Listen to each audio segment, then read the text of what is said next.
is a presentation of Fox Sports. We are Baltimore. We are Minnesota.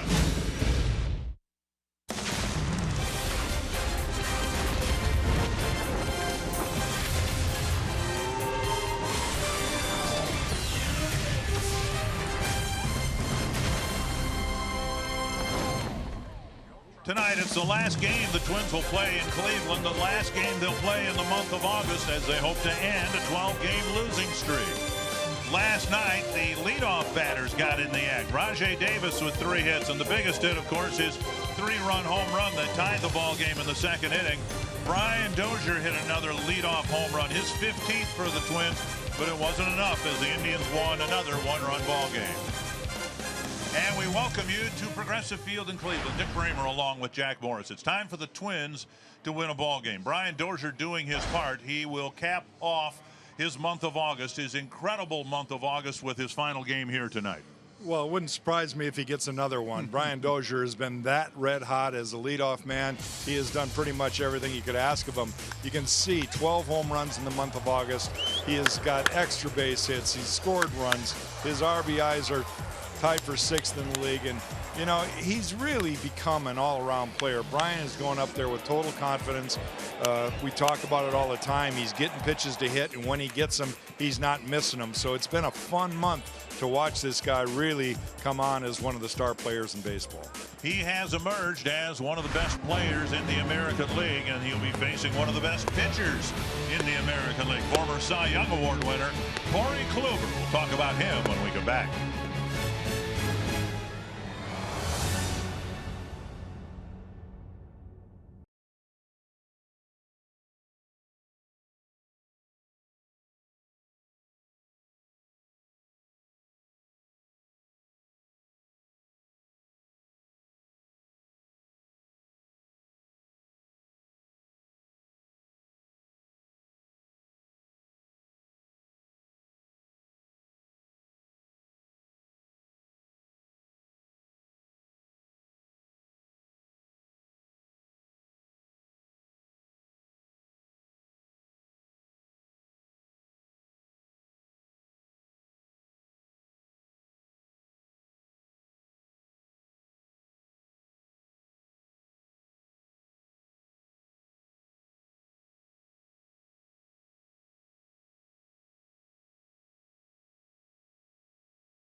Save big money at Menards on all your home improvement needs.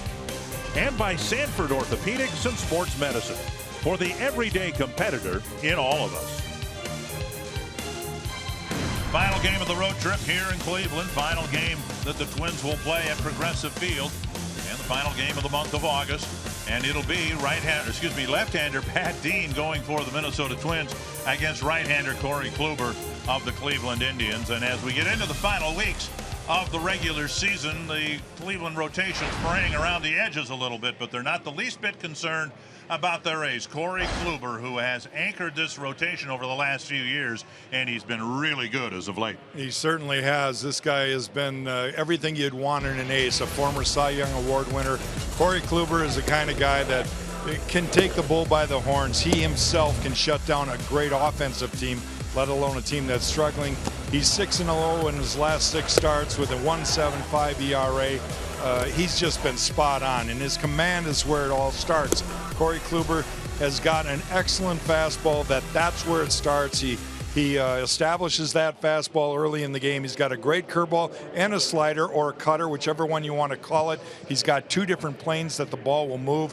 He can throw the changeup, commands all his pitches, and he goes out there pitching with confidence. In an otherwise disappointing year, the Minnesota Twins have had their best games against former Cy Young Award winners, and they hope that will continue again tonight in the final game of this road trip.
Some rain showers this afternoon, but we think we have uninterrupted baseball for you as the Twins hope to end their 3rd long losing streak this year. They, of course, had the 9-gamer to start the year, an 8-gamer in May, and now this one has reached 12 games. Month of August actually was off to a real good start. Looked like the Twins might be able to put together back-to-back winning months. They were 9-7, but then the 12 straight losses, and Paul Molitor would like to start the longest homestand of the year tomorrow night with a win here tonight and start anew with the new month beginning tomorrow. Here's the Menards batting order for the Twins. Brian Dozier leading things off, then Joe Mauer at first, Trevor Plouffe back at third with Miguel Sano, the designated hitter, Eddie Rosario, Jorge Polanco, Max Kepler, Juan Centeno, and Logan Schaefer making his 3rd straight start since being called up. And the Twins, if they're going to win and snap that losing streak, they're going to have to go through one of baseball's best right now. Corey Kluber is on some kind of roll. He's won 6 consecutive wins, the longest winning streak of his career, with a 1.75 ERA during that time. He's making his 27th start, 14 wins on the year. Won his last start down in Arlington, beating the Texas Rangers.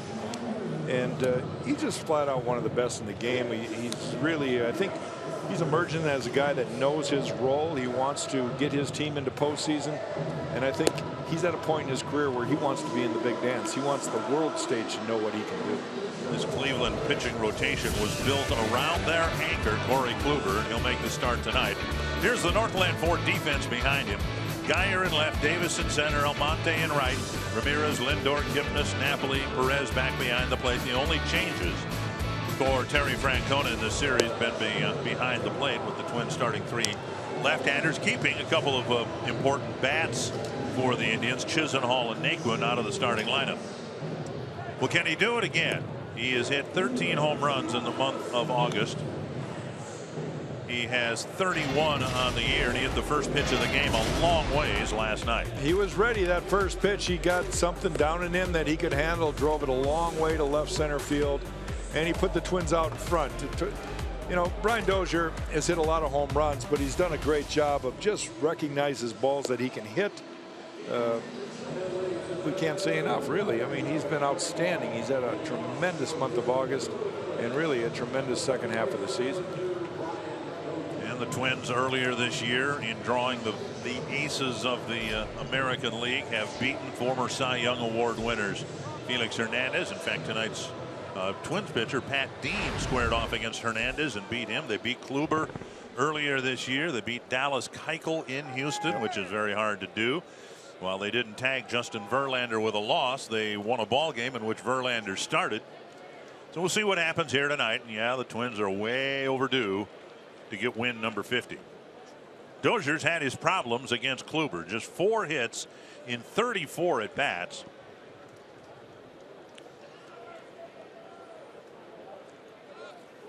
First pitch, a fastball fouled back. Paul Nart behind the plate. Ron Kulpa at first, Jerry Meals at second, Chris Conroy at third.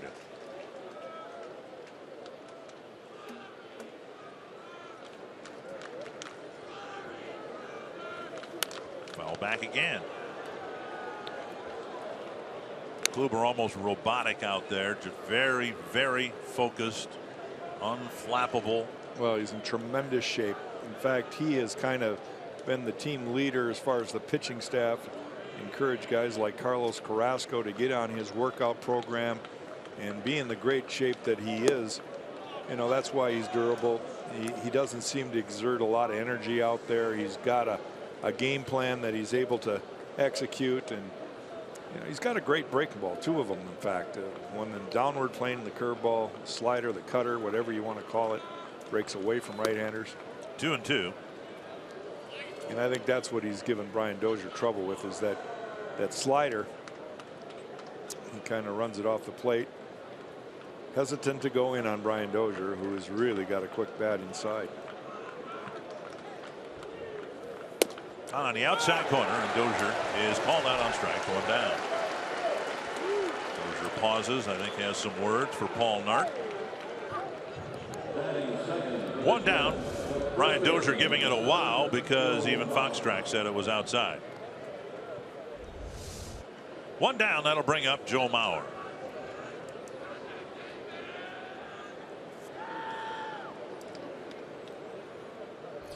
Years ago, the Indians got Kluber from the Padres for Jake Westbrook, who was also in his time a pretty good right-handed pitcher. Up the middle, and the Twins keep hitting it back to the pitcher without any success at all. 2 line drives back to the mound last night were caught, and now Mauer with a hard-one hopper, and Kluber gets the glove on it. Well, let's watch the reaction of Corey Kluber. He's just basically defending himself, but he does straighten up towards the hitter, so he's in a position to at least recognize the ground ball. You know, he's fallen off a little bit towards that first base line, but he's able to get that glove up on that hard line drive ground ball. 2 down, and now Trevor Plouffe.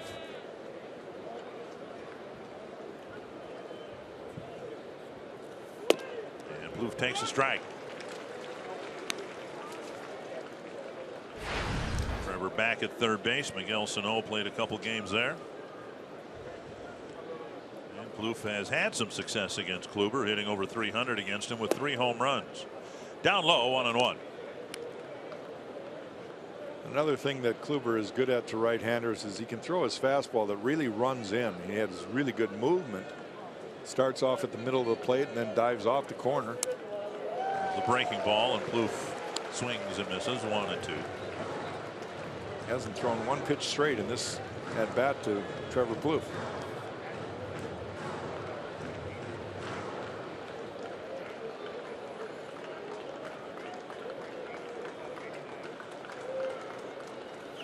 On the outside corner.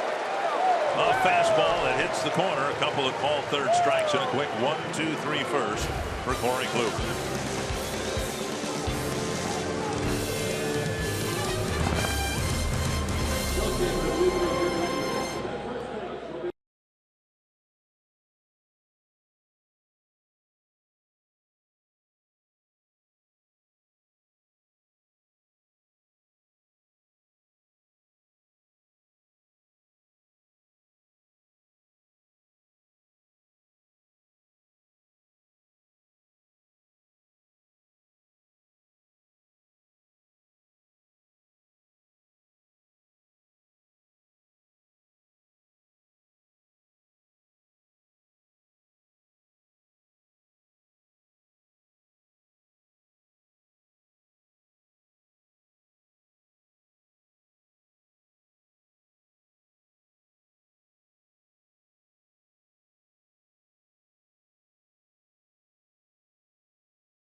Of pheasant country in South Dakota, also the birthplace of Terry Francona. His father, the real Tito Francona, was managing at Aberdeen when Terry came into the world.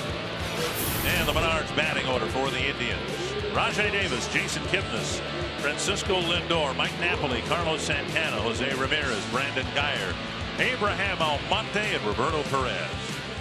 And Pat Dean will make his 8th career major league start tonight for the Twins. Going against Cleveland, trying to stop this losing streak. He lost his last start in Toronto, but had a couple good ones early in the year. Push bunt, and Dean gets there to catch the ball, but Bauer went to go get the ball, and there was no one at first base. With the shift on, Davis pushed the bunt between the mound and first base, and Mauer went to go get the bunt, and there was no one at first. Well, that's a mental mistake for Joe Mauer right there. He's got to somehow react to the ball and then get back. Pat Dean does everything you ask him to do here. He breaks off the mound, gets the ball. He's got no one to throw it to. The umpire's not wearing a glove, and he's going to have to beat Rajai Davis, who was picking up momentum at the time. Tough way for Dean to start the game. It's a bunt single, second bunt single for the Indians in this series. Almonte started the 10th with a drag bunt up the line. And here's Jason Kipnis. The Twins have actually beaten Corey Kluber the last 3 times they have faced him.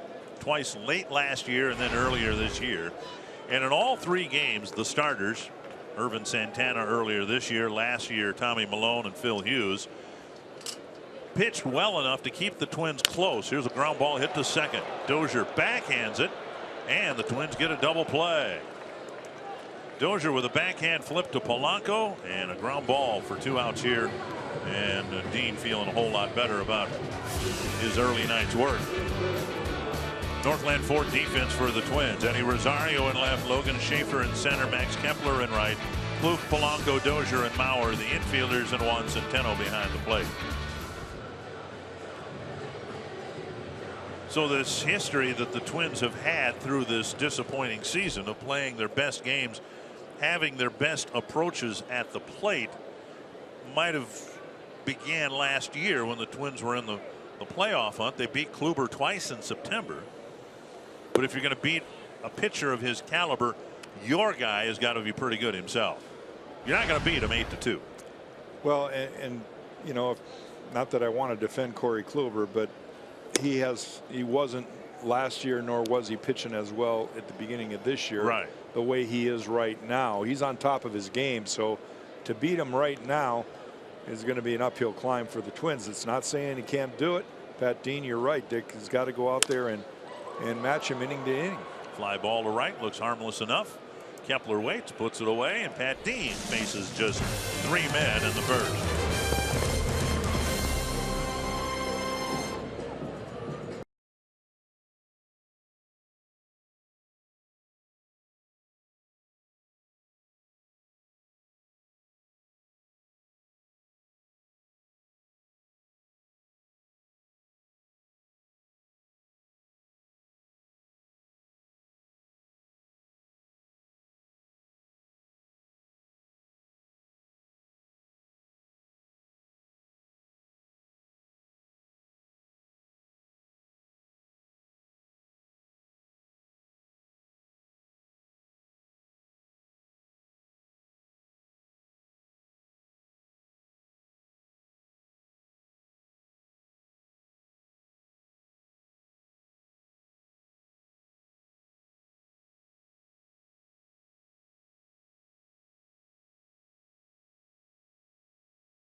Tonight's Toyota key stat, Corey Kluber 4-0 in August, and we mentioned at the outset the rest of the Cleveland rotation fraying around the edges, maybe being shredded around the edges is more accurate. An ERA of 6.77 for the starters other than Corey Kluber in the month of August.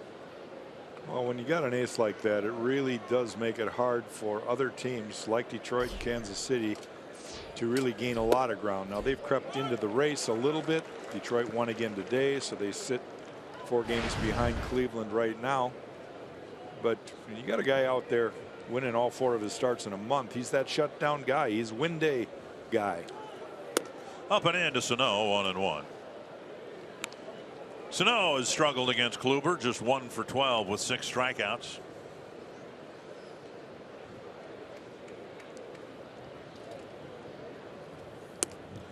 Pitch down and away, and Sano with a wave and a miss, 1-2.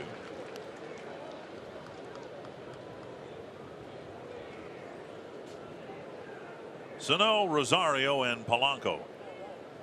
Middle of the Twins lineup tonight.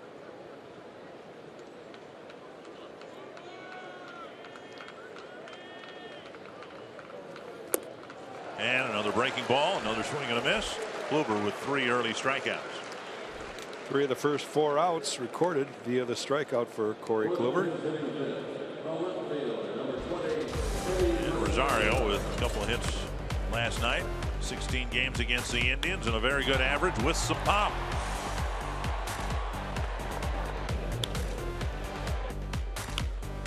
And it's Rosario hitting behind Sano here with 1 down in the 2nd inning. Well, Paul Molitor kind of shaking up the lineup a little bit. Max Kepler has had a tough series here in Cleveland, so he moves him down in the lineup, moves Rosario up, and he's going to hit 5th in the lineup behind Sano. Right-handed, left-handed doesn't make much difference to Kluber. He's really good against both type of hitters. Just missing 1 and 1. You saw where Roberto Perez held the glove there. He wanted the fastball up, and that's exactly where Corey Kluber threw it. So good indication that he's on top of his game with command early here tonight. 1-1. And a pitch starting down and in, and Rosario swings over the top. Kluber allowing a lofty left-handed batting average of .222. He allows a .214 against righties. He would be, I would think, a very fun pitcher to catch. Not so much to hit against, but you can imagine Perez is going to enjoy his night's work tonight if Kluber is on. I think all catchers really get fired up to catch a guy who really knows what he's doing. Kluber coming into tonight's game with 178 strikeouts, 5th most in the American League. And a swing and a miss. 4 strikeouts, 5 quick outs for Corey Kluber, and that'll bring up Polanco. Back foot slider again that Eddie Rosario just swings over the top on. Andrew Miller really has done a good job against Twins right-handers in this series, and Kluber kind of doing the same thing against left-handers with that breaking ball. Paul Molitor says it's one of the best sliders in the game. Here's Polanco with 2 down, and 1 knocked down by Kluber. A soft line drive, and the Twins running into a picket fence on the mound in this series.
Pat Dean trying to beat his 2nd former Cy Young Award winner. He beat Felix Hernandez in Seattle. Remember, the Twins swept the Mariners at Safeco Field. And now Napoli, Santana, and Ramirez will face him in the 2nd.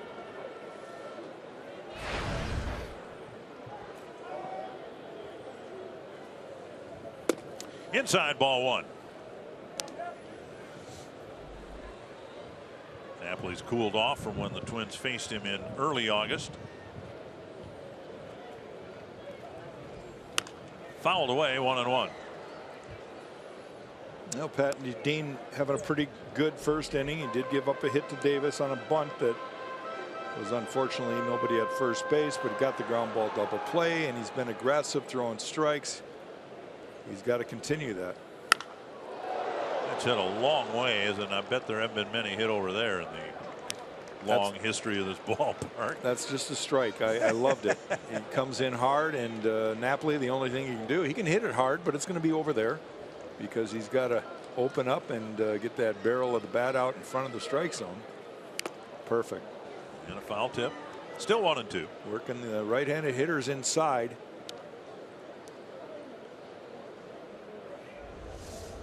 Let's look at the last one. I think that was a slider that got good and in. 1-2. Dean to Napoli. And a liner softly over the reach of Polanco. A leadoff single for Napoli. September 20th is Ryder Cup night at Target Field. A limited number of Ryder Cup theme night ticket packages are available that include a game ticket and Ryder Cup themed Twins cap. You can learn more at twinsbaseball.com/Ryder Cup or call 800-33-TWINS. Leadoff single for the second inning in a row, and now the designated hitter, Carlos Santana.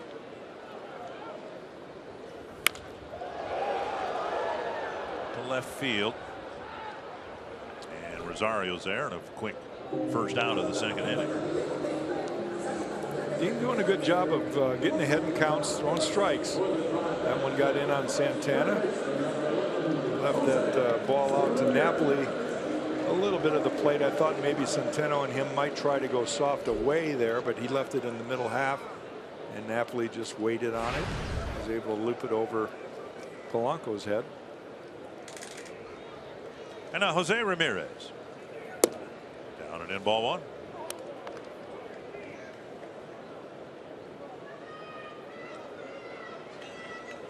Ramirez, an interesting player for the Indians. They've moved him to the infield now when they released Juan Uribe. Fouled back. Just to get his bat in the lineup, the Indians put him out in left field.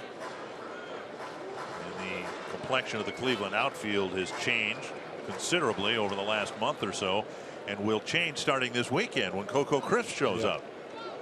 Yeah, they acquired Coco from the Oakland A's. And a line drive base hit up the middle. Napoli to second base. And the Indians have 3 singles so far against Pat Dean. Bring up Brandon Guyer.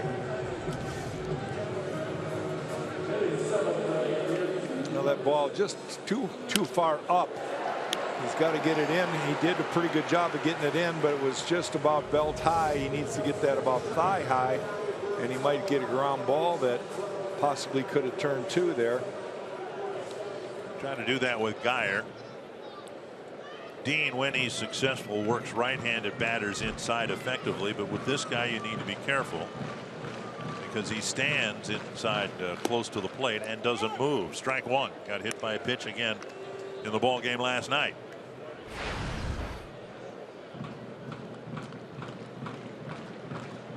Guyer's been hit by a pitch 29 times this year. Popped up behind first. It was a tough play. Mauer crossing the line and making a foul ball catch. Infield fly rule was called, but it was a foul ball. 2 down. Getting it out there. That's what he needed to do. And now Abraham Almonte, and he too is involved in the acquisition of Coco Crisp, because as we said the other night, when if the Indians get into the postseason play, Almonte will be watching because he had to sit through the first half of the season because of the PED suspension and is ineligible for any postseason games. And I think Crisp, the veteran player with pretty good speed, good contact, he can be a pest at times. I think that's a good acquisition for them as they go towards postseason, maybe. That's a fair ball down the line. Napoli around third. He will score.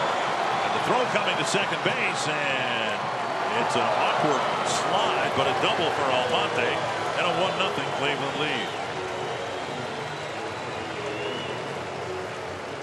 Almonte jumped on the first pitch and hit a hot ground ball right past the bag. Well, Sano not guarding the line right there, and the ball's hit really hard. It's going to take Brooks Robinson to dive to make that play. Or that's Plouffe actually down third baseline. Napoli's going to score easy. Eddie Rosario, instead of throwing the ball to third there, tries to get Almonte at second, but a little too late. Almonte runs better than he looks. Well, again, he got the bunt single that started the game-winning rally in the 10th here 2 nights ago. And now Roberto Perez, suddenly a big out with Dean trailing 1-0. And here's where you start to be concerned about your mound opponent. Dean doesn't have to pitch to Corey Kluber, but he is very aware that he's going to have to stay close. Yeah, you got to stay close. Damage One run control. you can overcome, but Perez dumps a hit to the outfield here. Now 3-0 would make it look a little bit insurmountable. One strike to Perez.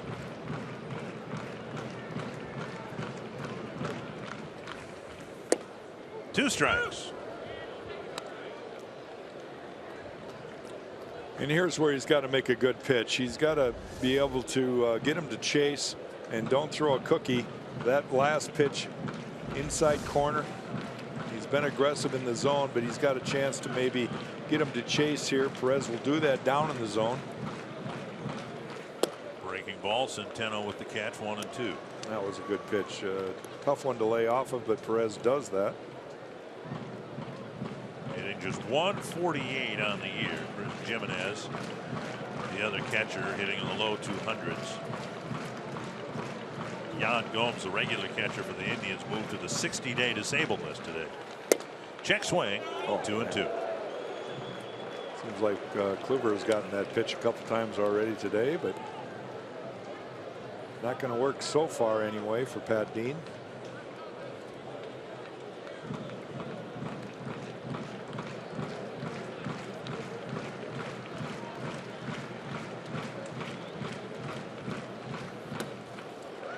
Now 3-2. One of the big mistakes the Twins made last night.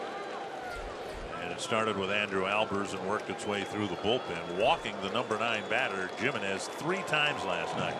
You've got a guy hitting 148. You've got 2 outs. In Dean's case, he needs to get this guy right here rather than have to face Rajay Davis with the bases loaded.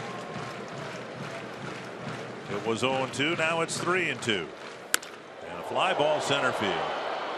Schaefer under it to end the inning. 3 hits and the first run of the game to the Indians.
Presented by Northland Ford.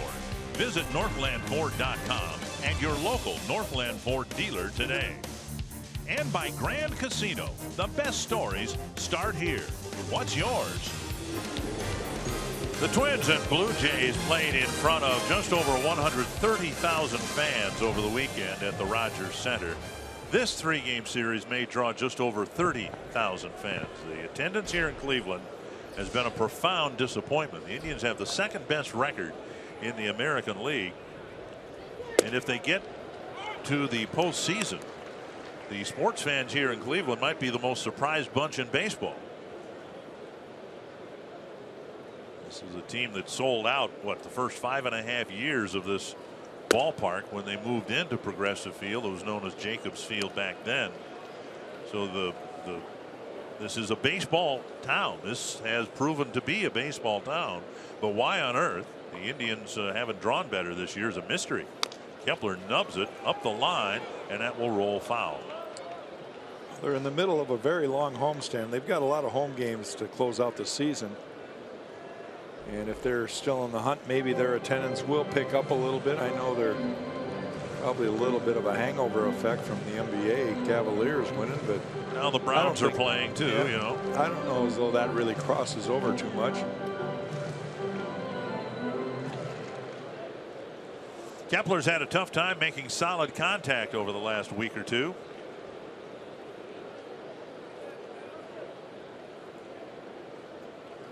And he's got his hands full. All the Twins hitters have their hands full against Kluber. 1-2. There's a drive to center field and hit deep. Kepler with solid contact and a home run. His first home run since he was here last at the start of the year. Well, good for Max right there, getting a fastball up over the plate. I'm sure that's not exactly where Kluber wanted it. It was too much center of the plate instead of away. But Max, you can see where the catcher's sitting, and that ball kind of came up in the zone. Max starting to realize that, hey, they're going to pitch me away with fastballs, and put a nice swing, an easy swing. Ties this game up. And now Centeno hit a home run against Kluber earlier this year. Kepler had his 3 home run game here on August 1st, and then he hit another home run the next day and hadn't homered since. So his first home run since August 2nd. And he has hit 5 home runs in the month of August, and they've all been here in Cleveland. 2-0 now to Centeno.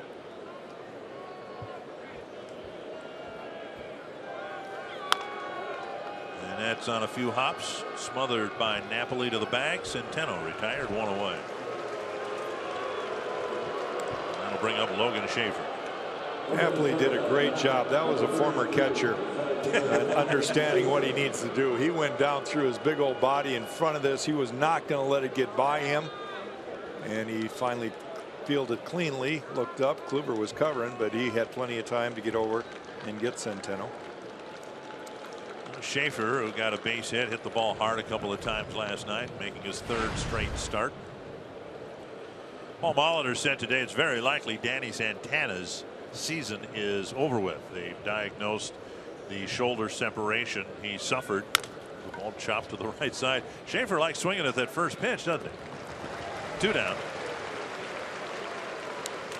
And Schaefer is here because Santana went on the disabled list. A grade 2 shoulder sprain, out 4 to 6 weeks. And the Twins have made it all but official that his season is done. They'd like him to rehab, of course, with the ball club at the ballpark, and then get ready for some baseball activity this winter, and then be hopefully ready to go again next year.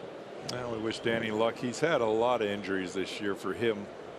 You know, it's one of those years I'm sure he'd like to put behind him and just be healthy, ready to go next spring. There's Brian Dozier, called out on strikes his first time up, and Kluber delivers down and away. The strikeout in the first inning. Now Dozier 4 for 35 against Corey Kluber. 2-0. What Kluber does with Dozier is he throws not only the slider away, but he throws the curveball away. So Brian, when he looks in, it's usually a sinker down and in off the plate, and then they go right back away. Just missed with a fastball. Very close to where Dozier was called out on strikes in the first inning. Now it's 3-0. Plouffe got pretty good numbers against Kluber. And a 4-pitch walk will put Dozier aboard. Now some things in play here. Dozier, of course, can steal a base, but Perez, the Cleveland catcher, has a rifle for an arm. And Bauer had 202 hits against the Indians, most in Twins history. Well, with the way the new schedule is, you're playing your division 19 times a year, so unlike the hitters in the 60s, 70s, 80s, 90s even, Joe's going to have a lot of at bats, and he's done a nice job here against Cleveland. Yeah, back in the days of Carew and Oliva, there was a balanced schedule. Well, there was one league for most of that, or no division. So you played everybody the same amount of times, and now we have what's called an unbalanced schedule, where it's pretty heavily focused on the divisional play. 5 straight out of the strike zone from Kluber. So we'll see whether Dozier is tempted to take off here. It's a tie game that enters into the factor here, and Mauer's not had an abundance of extra base hits here, so we'll see if the Twins try to steal Dozier into scoring position with 2 outs.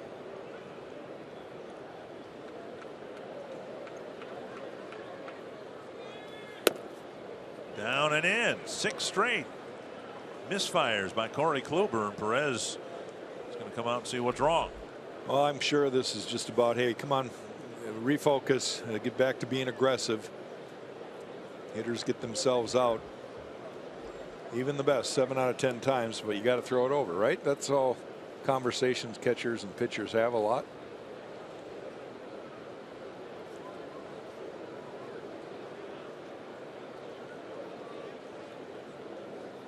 Two 2-0 to Mauer. Dozier at first after the 4-pitch walk.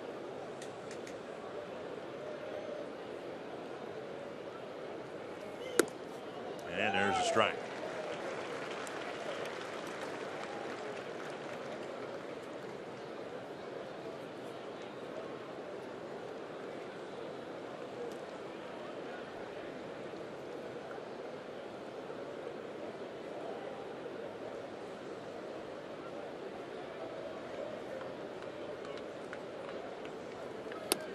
And now 3-1 with Plouffe on deck. Mauer hit a hard one hopper back to Kluber. We noticed in the starts that you mentioned where Kluber lost to the Twins, a couple last year and earlier in this year, when he gets a little bit in trouble, he's got it working on the stretch, the pace of game really changes. He really does slow down, take his time. Dozier takes off on the 3-1 pitch, and it's grounded foul behind him. Dozier looked like he got a pretty good jump.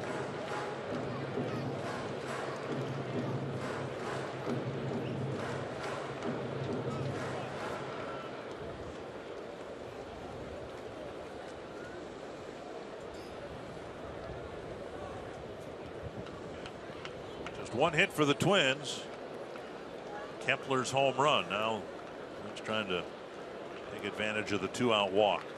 Well, Dozier will get a good lead and get off early, running 3-2 count here. There he goes. Mauer taps it to the right side. Easy play for Kipnis.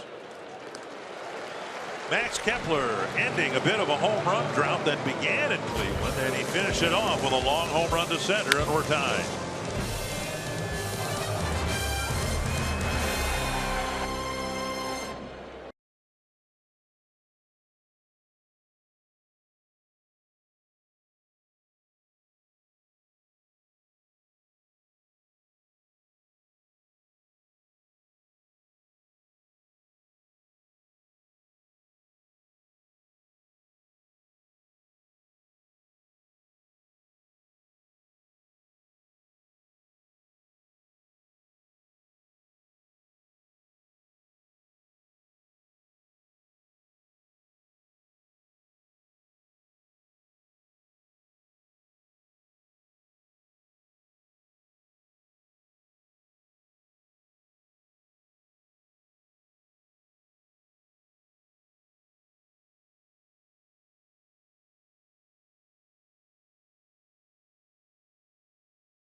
North is presented by CenturyLink. Switch to CenturyLink Prism TV for an advanced TV experience. Learn more at cprismtv.com. Max Kepler's home run tying the game, and now Pat Dean will start the third inning with the leadoff batter Rajai Davis, who bunted for a base hit on the first pitch Dean offered in the first inning, but then was erased on a double play. And up the middle, Dozier with a nice pickoff, throws and got him at first. Brian Dozier into a pull shift, had to go to his left and make a long throw to get Rajai Davis. Kind of an unusual play. You don't see that happen every day, where the second baseman is playing on the shortstop side of second base, and then he has to go back towards second base and really behind. I don't know if he's more comfortable playing second base and going to his right, or playing like a deep short there, but good play either way. Dozier doing a good job again defensively. Now Kipnis takes a strike on the outside corner. And an important quick out for Pat Dean. He's got 7 outs and 27 pitches. Popped up down the left field line. Rosario near the tarp. Sees it spin back into the seats, and it's 0-2. Kipnis wrapped into the double play right after the Davis bunt single.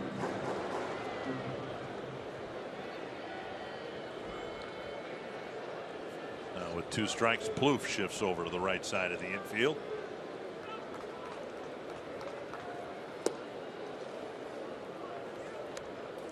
One and 2.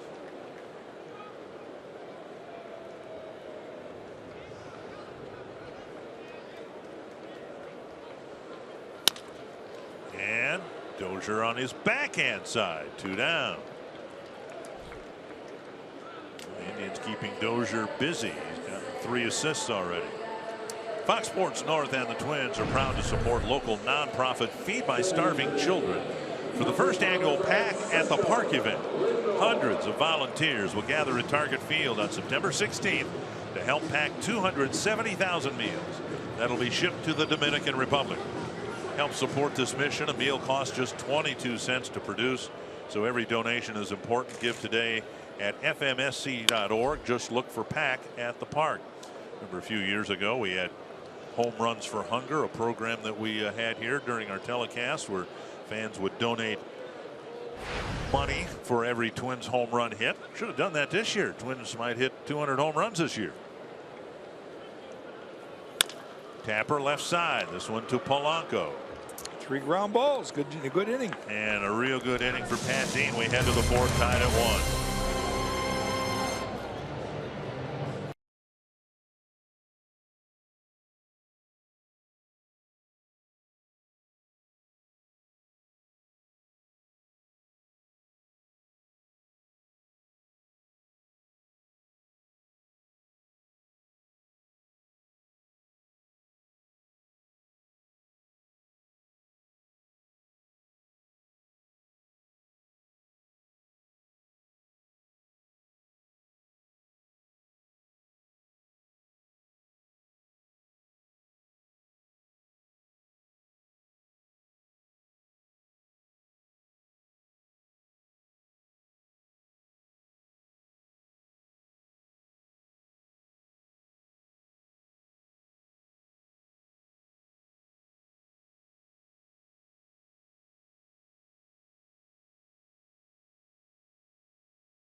You by Coors Banquet. Time flies. This was 9 years ago. Scott Baker took a perfect game into the 9th inning. He should have walked to John Buck and then 1 base hit in the 9th. Had to settle for a 5-0 one-hitter over the Kansas City Royals at the Metrodome. I remember that game. I do too. I honestly thought he was going to get it. The Royals weren't much of a offensive lineup at the time, and then that one walk to John Buck, and then of course I don't know whether the focus was shattered for a moment for Baker. Gave up a base hit, but still finished the ball game. Here's Plouffe. There's a high pop-up on the first pitch. Ramirez with the catch, and Trevor's very quickly retired one down. Surprised me the other day. He said you had your no-hitter, but you didn't lose any in the late innings. I don't know why. That surprised me. As long as you worked too pitch. hard to get to the 8th and 9th to lose late. You know, I really worked on that later in my career, because too many times early in my career I would give it up late, and no worse feeling than to work hard and then have the other team score late. Here Sano went down swinging at a couple of sliders in the second inning. Fastball in off the plate. Roy Smalley in the pregame show detailing his thoughts about Sano's approach at the plate. And a high pop-up down the right field line. And Almonte watches it drift back into the seats. It's kind of hard to argue with the examples that Roy used. Miguel Cabrera, Kirby Puckett both seem to focus on driving the ball to right center and then react to wherever the pitch is in terms of velocity or location after that. Well, I think when you're pull happy and you need to get out of a funk, I think that's a good approach. It works pretty much all the time, as long as you don't turn into a diver where they start pitching you in a lot.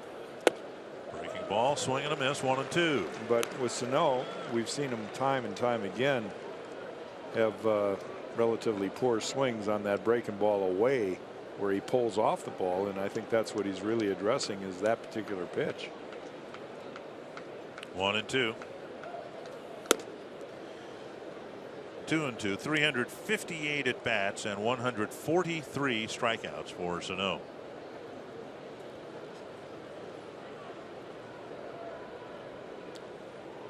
Curveball. Right off the end of the bat. Napoli fields. Kluber at the bag, 2 down. The Twins flex plan gives you the flexibility to choose your games and your number of seats. You can choose in advance or even the day of the game, so don't plan. Flex plan. Go to twinsbaseball.com/flex or call 800-33-TWINS to learn more. A pleasant night here, and so far a dry night. Twins head home after the game tonight, open up their longest homestand of the year tomorrow night against the White Sox.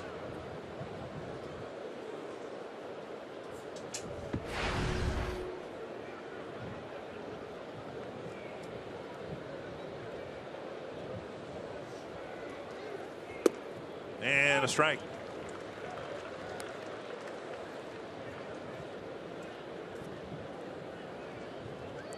Kluber doing what we predicted, getting ahead in most of the counts.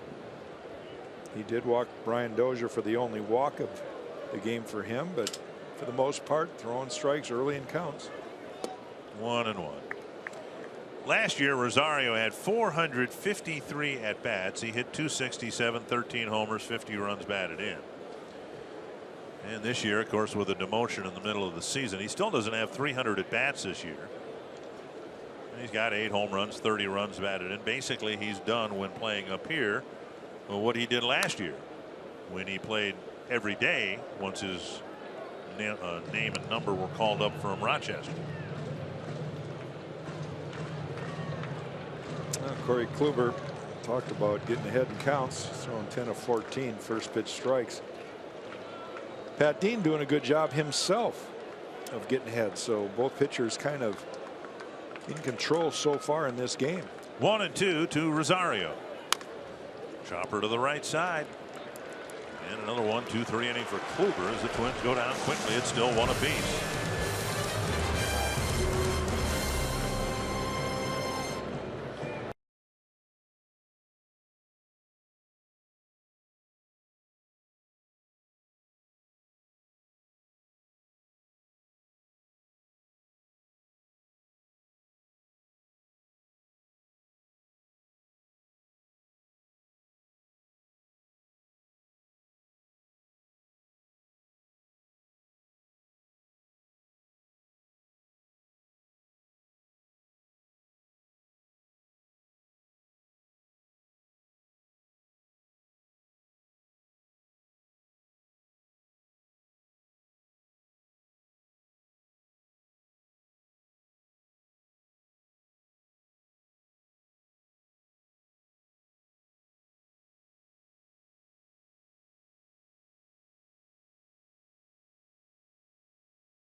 blue sky over Lake Erie. That's headed out that way here in Cleveland. And the Twins trying to end a long losing streak. Matt Dean trying to beat his second former Cy Young Award winner, beating Felix Hernandez earlier.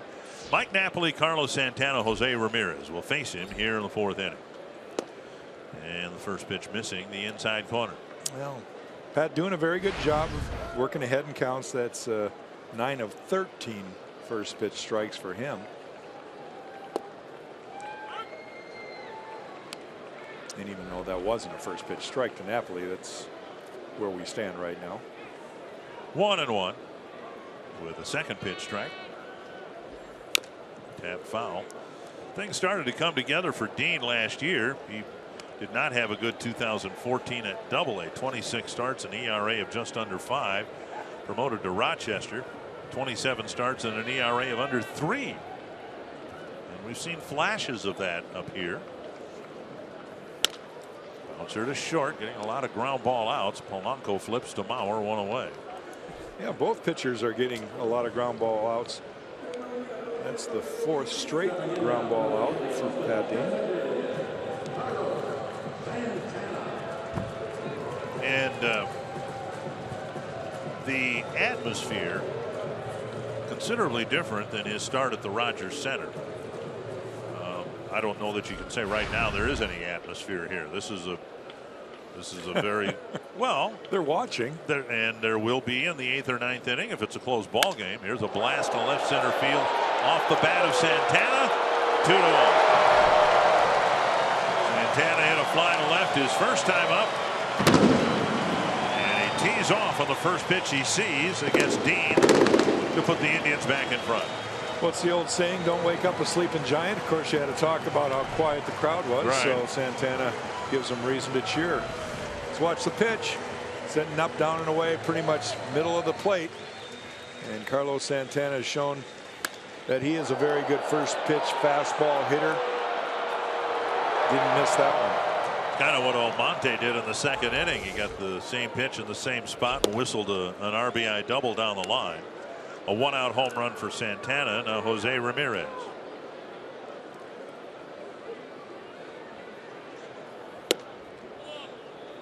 Santana held it, but Paul Nart didn't give him the call. 2-0.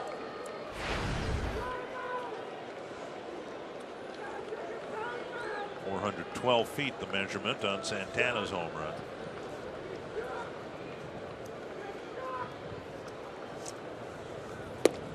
And same pitch, same location. That one's called a strike.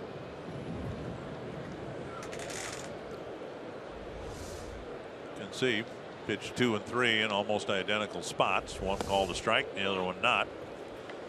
That's what frustrates pitchers and catchers, managers, coaches, hitters, and announcers. 3-1 to Ramirez.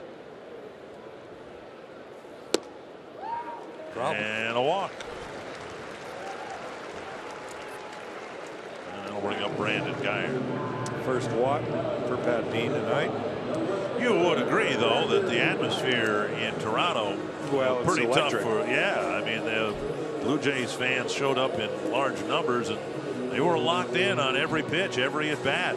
I really feel that Toronto has a true home field advantage because of their fans right now. They're selling out all the time in Rogers Center. And you have a very good point. Cleveland's playing as good a baseball as anybody right now, and big homestand, meaningful games here as they approach the month of September, and very few people show up to support them. Only the Rays in the American League have a poorer attendance on the season. Indians coming into tonight's game averaging 19,618 fans. Tampa Bay 15,934. Twins, by the way, on the year averaging just under 25,000 fans. I played in an era where the better pitchers in baseball, people came out when he pitched. And right. Corey Kluber is that guy. He's won 4 straight games. He's been very, very good at home here at Progressive Field, and yet in our standards, not the greatest crowd tonight. Lazy fly to right. Kepler with the catch, 2 down, and that'll bring up Almonte. Dozier's Deck is back September 10th. A limited number of special ticket packages includes a game ticket and limited edition Brian Dozier Blaze Orange stocking cap. Portion of the proceeds from every ticket purchased benefits Pheasants Forever. For details and tickets, visit twinsbaseball.com/Dozier's Deck. Brian, an outdoorsman, big hunter, loves bird hunting, deer hunting. I don't know that down in Mississippi, do you need a stocking cap, you think? Oh, sure. Really? Yeah. Nasty, rainy, cold December days. Absolutely. Here's Almonte. He liked the first pitch he saw from Dean and cracked a double down the left field line that drove in Napoli for the game's first run.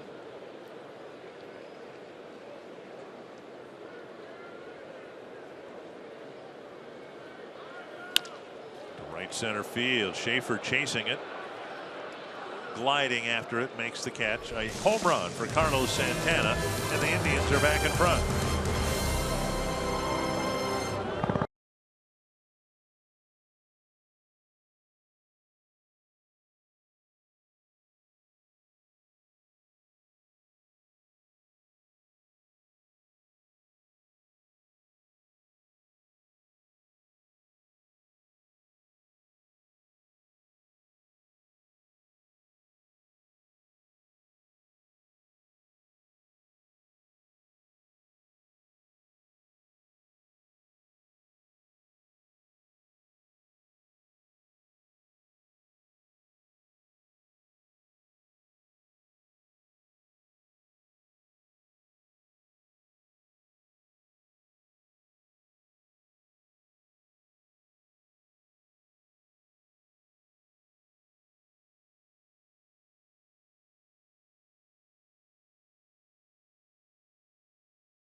Cleveland, Twins trail by 1, 2-1. Twins fans, don't forget at Twins home games, bring your Circle Me signs. If you get circled, you may find yourself in Minnesota Lottery's Winner Circle, where you could win $100 worth of lottery scratch-off tickets, courtesy of the Minnesota Lottery.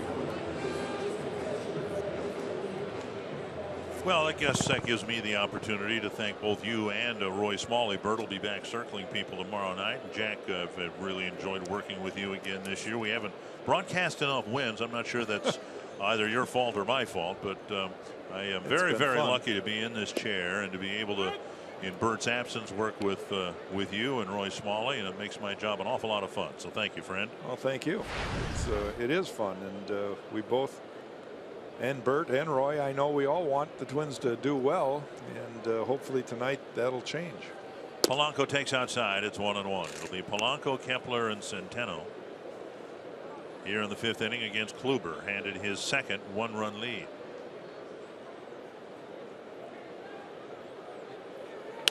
Driven to right, and a base hit. So just the second hit off Corey Kluber. Jorge Polanco waits on a breaking ball and puts a nice swing on it. That'll bring up Kepler, who just missed nubbing one up the line for a base hit. Then he got a fastball that he liked. Up and away. Watch him go out and get this one. Just a beautiful swing. Puts the barrel of the bat on the ball, and straightaway center. Max Kepler picks up a home run. And see how many fastballs he sees in the balance of this game for strikes.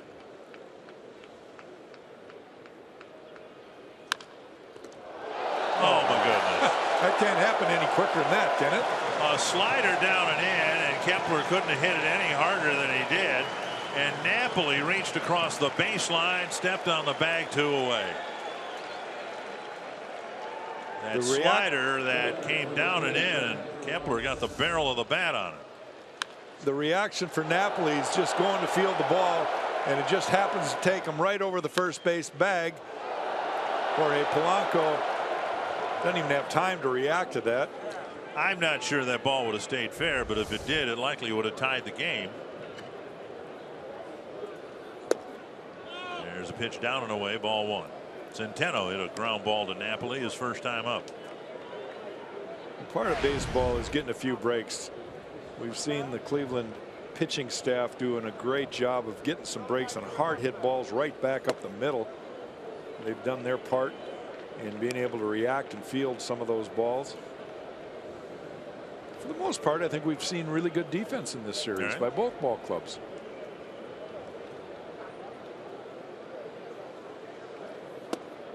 Three and 0 to Centeno. Schaefer on deck.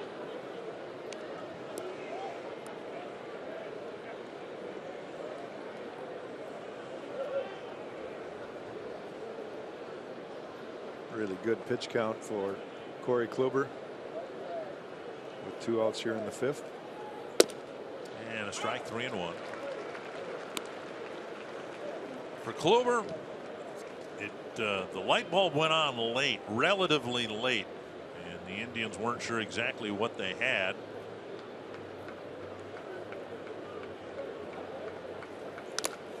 You know, the biggest difference that I see of the successful Corey Kluber versus the guy before that is his physical fit body having total body control. He's very focused. He's a driven guy, but his focus and concentration, every pitch has a meaning, and he's either going to hit his spot or miss away where the hitters don't have a good swing. Centeno chases what would have been ball 4. Twins hit a couple of balls hard, but it's a 3-batter inning for Kluber and a 2-1 lead.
Tonight's fans of the game brought to you by Mountain Dew. Indian fans hoping that they're victorious, and the Twins fans who are here, and those of you watching, most of you watching at home, hoping the Twins can be victorious and end the 12-game losing streak. Perez to center field and deep. Schaefer going back, gone, a home run. Just the second home run for Perez. And Dean 3 times in the ballgame tonight has been ambushed on the first pitch. Almonte's double in the second.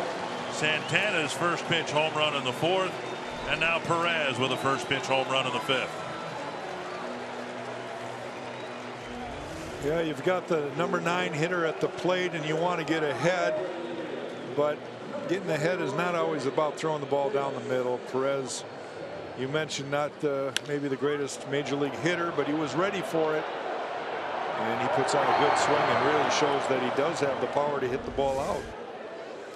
And now 3-1, and Rajay Davis the batter. Davis takes down and in.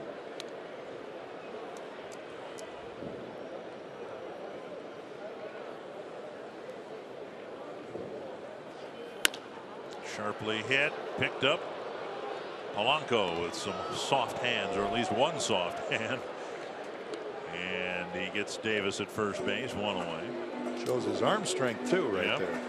Join Fox Sports North and the Minnesota Wild for the breakaway 10K, 5K, and 1 mile run Saturday, September 24th, benefiting the Herb Brooks Foundation. All participants receive a t-shirt and are qualified to win 2 sweet tickets for the Wild Jets game Sunday, October 8th. For more info, visit foxsportsnorth.com. Click on upcoming events on the Hot Topics bar. September 24th, Twins are playing their last home series of the year against the Seattle Mariners. Kipnis the batter, 1-0 the count, and now 2-0.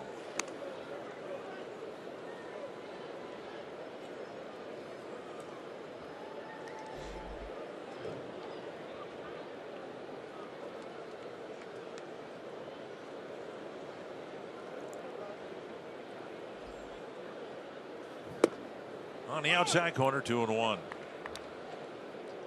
And as Jack mentioned before, the Tigers won today in walk-off fashion. The Tigers now 11 games above the 500 mark.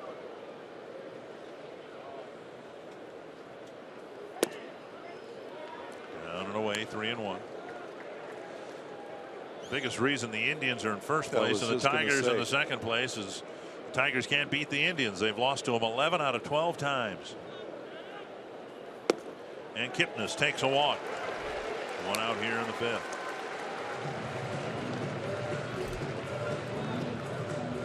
See the American League Central standings. Kansas City still hanging in there.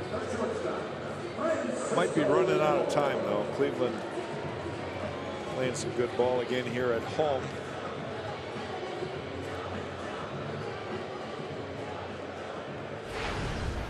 There are 7 games left between the Tigers and the Indians. 3 here in the middle of September. Bunted foul off of Centeno, I guess.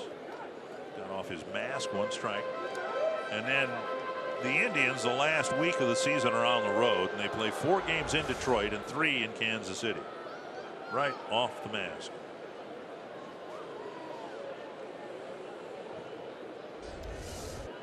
Well, Pat Dean's going to have to roll a ground ball here.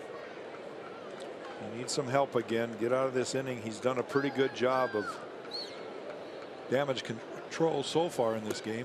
Up and in, 1-1. No multi-run innings so far, so.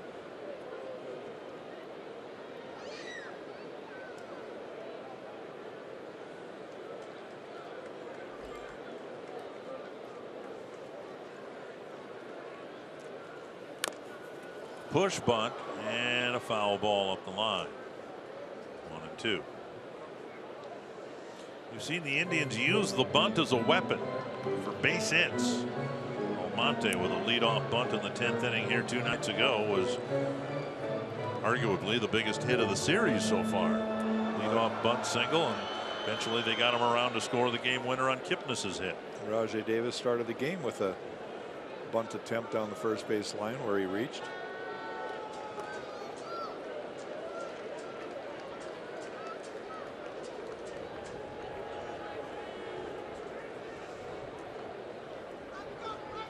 One and 2. Swing and a foul. I know Rod Carew, when he played, would look at the infield and he would see hits all over the infield grass. If he put it there, Said he almost always bunted up the third baseline because it was a longer throw for the fielder to make.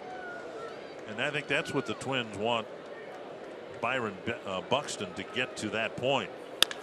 Sharply hit to left. It's a hit to the outfield, and Kipnis will go to second base.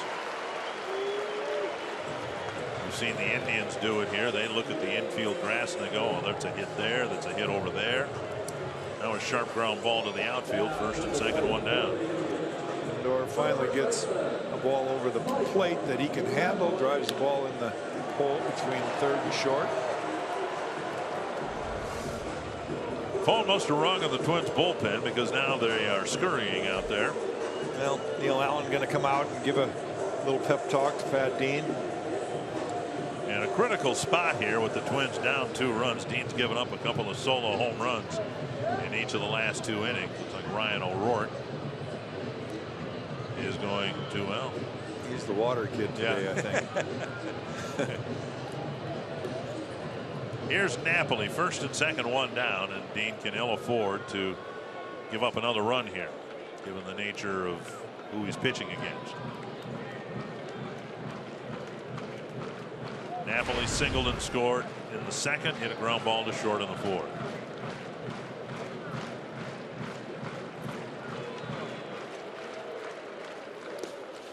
Nice pick by Centeno, ball 1. If you can keep Napoli in the infield here, got a decent chance of ending the inning.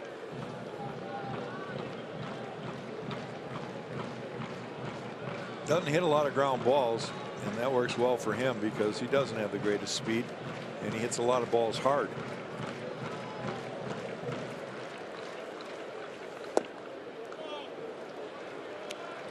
I missed my chance. You look at that bat, and most hitters, even the big ones, the strong ones, use very light bats. That looks like a real bat. The end's not cupped. The sweet spot on the bat looks like it's about 9 inches wide. It's meant to do some damage. And now it's 3-0. You know, some of them. You know, pitchers look at a bat like that and they see big holes. Do they really? Yeah. Okay. Big holes all the way through it. See, if I was on the mound, that'd see all that black stuff. See all that black stuff? That's like a target. Just hit that black stuff. Get in there, right? Yeah. Well, Dean's going to have to come up with a good pitch here. 3-0, and Napoli swung that big barrel of his bat right through the hitting zone and fouled it back. You just don't want to be 3-0. Those are the counts that puts a lot of. JT Chagua warming up. He hasn't thrown in a few days, so he'll be the next candidate out of the pen.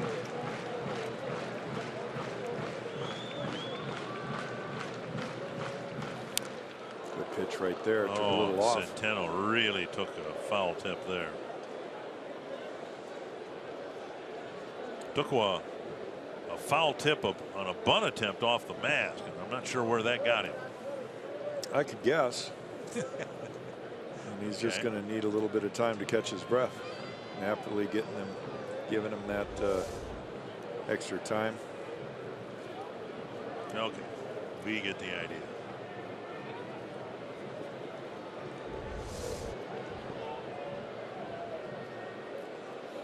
Mothers, don't let your babies grow up to be catchers, right? It's a tough position. You're going to get banged up. You really are. You've got to have pretty good pain tolerance to be a catcher.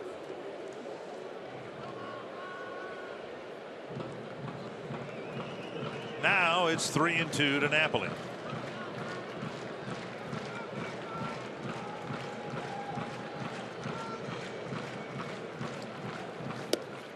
Just off the outside corner. Centeno held it, and Dean wondering where that pitch was. Look where it was, right where it should have been. Yep, that's a strike. Home plate umpire Paul Newark has missed a few tonight. After the home run, a couple of walks, a base hit, and that's going to be the end of the night for Pat Dean. That's a shame because he threw a perfect pitch to Napoli to strike him out. And Dean will come off the mound, and JT Chargois will inherit a bases loaded situation.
A better fate. We've seen a couple of Twins batters, Dozier, Plouffe, struck out on pitches that were right about where Dean threw the pitch, but Paul Nart, the home plate umpire, didn't call it. And now JT Chargois will have to face Carlos Santana with the bases loaded. Well, he'll hit left-handed this at bat, but his last at bat hitting right-handed. First pitch, it's a get me over fastball that he hits deep into the left center bleachers. And now Chargois will come in here with the bases loaded, one out. I feel for Pat Dean right there. He had a strikeout. Yep. Now he's going to have an inherited runner at first base, bases loaded. Santana up with the bases loaded, one out. Chargois needs to get and stay in the strike zone. Santana can draw a lot of walks if you aren't in the zone. Hook foul. He's ready for a fastball. He didn't wait long enough. One strike.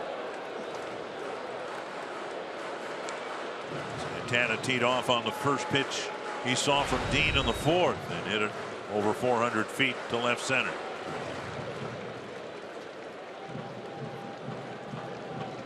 These are situations that the Pat Lights and JT Chargois of the world need to step up and perform well in. No question that this is the audition right here. This is what Paul and Neil Allen are looking for to get out of situations like this. They've got power arms. They've got pitches to get it done. They just need to go out and do it. Down and in a ball. That's basically what this Twin season has become. Auditioning players for possible spots on next year's team. Chargois with a great arm, and it won't do him any good unless or until he can control his pitches and throw strikes when he needs to, and he'll need to in this at bat. 1-1 to Santana. Just out of the reach of Dozier, a base hit. One run will score, and the throw to second base nearly got Napoli. Kepler threw a ball that nearly hit Napoli, and then Polanco nearly tagged him out. A base hit, and it's 4-1. We talked about Carlos Santana and his ability to hit fastballs. This one out over the plate. He pulls it over Dozier's head. Twins pretty fortunate that only one run scored. Napoli had to skip rope here. Lucky he didn't hurt himself. Base is still loaded. Still only 1 out. 2 runs in this inning, and now Ramirez. He has singled and walked. Twins have to play the infield up a little bit here. They'll come home if the ball is hit to either Plouffe or Mauer.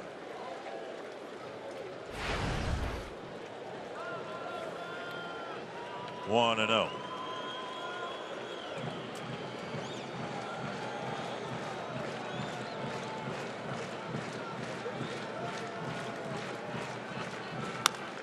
Down the right field line, no hook on it. It'll land and go to the corner. Lindor, Napoli, Santana will be held. 2 runs will score on the double. And all 3 runs that Chagua inherited have already scored, and he's only thrown 5 pitches.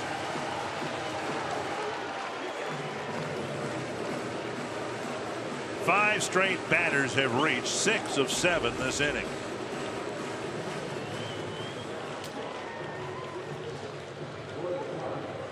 Well, that ball's down and in.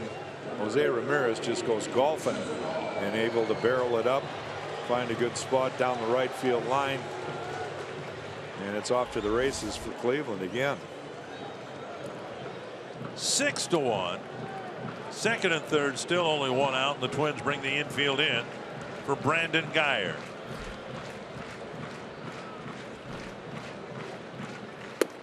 Strike on the outside corner.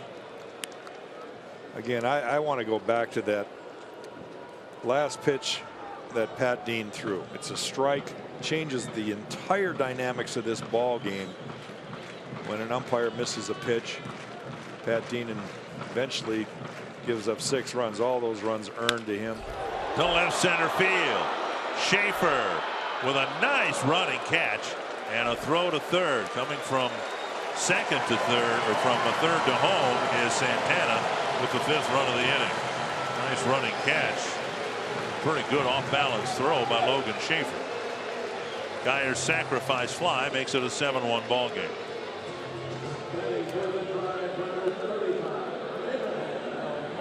This guy, sorry, that was Chisenhall hitting for Guyer.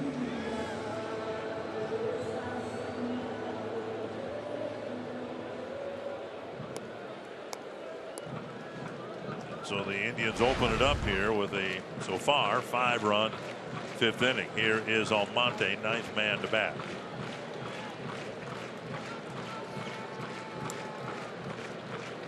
Chagua charged with the most recent run scoring. Missing inside, ball 1.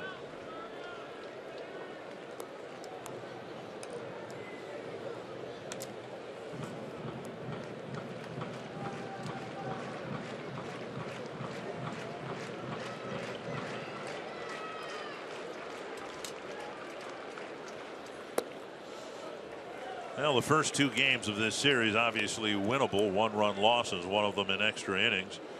And this game's still winnable. The Twins may come back and win it, but fact remains that in this 3-game series, the Twins got a total of 12 2/3 innings from their starting pitching. That's with Santiago going 6 1/3 last in the opener on Monday. And now Chagua falls behind 3-0.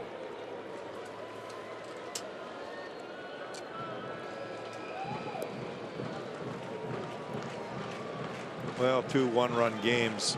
First game, a very well pitched game by both teams. Last night, a good game, and tonight just damage control in 1 inning, and it just keeps going. A walk on 4 pitches, and Chagua not having a good outing. For Dean, 6 earned runs in 4 1/3 innings. And came into the 5th inning having given up just the 2 runs.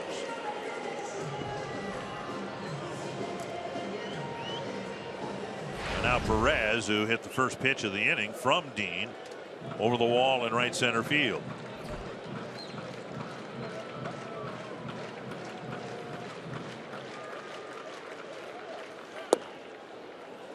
And Chagua misses again.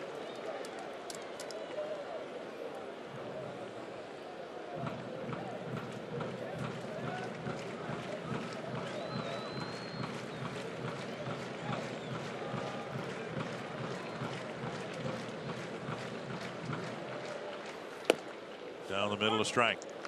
Paul Molitor needs to have JT Chargois have get a little depth and extend himself a little because of the series coming up. Back in Minnesota against Chicago, Irvin Santana will toe the rubber tomorrow night. You want some arms available out in the bullpen. 2-1. And for Chargois, 14 pitches, just 6 strikes.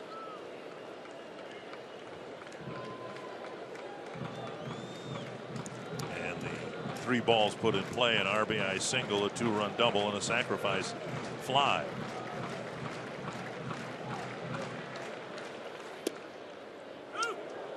Two and 2.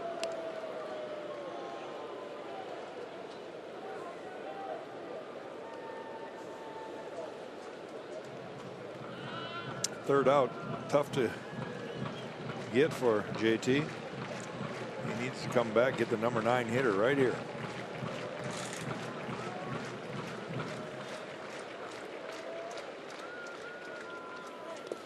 And now a full count.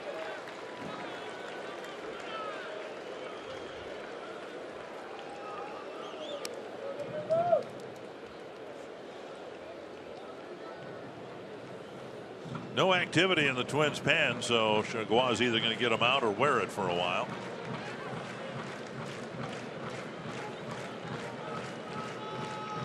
Not a lot of options for Paul. He's got to let him get himself out of his own mess. Runners go, and the pitch tap foul.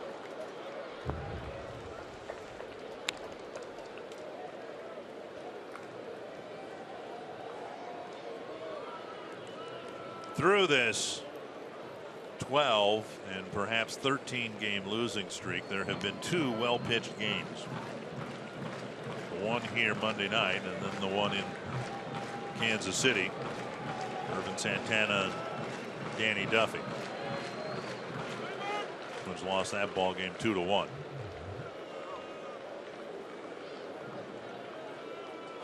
Most of them have been like the one last night. Drew Albers lasted 2 innings. Pat Dean today 4 and a fraction.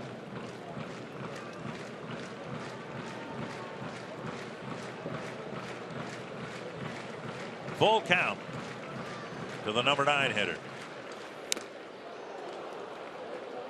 And a foul tip.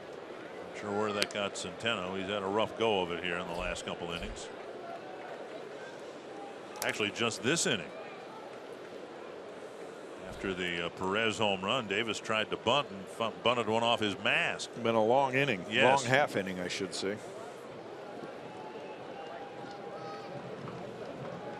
Perez's plate appearance here, the 10th of the inning. Dean had 5 of them. And now Chargois facing his 5th bat.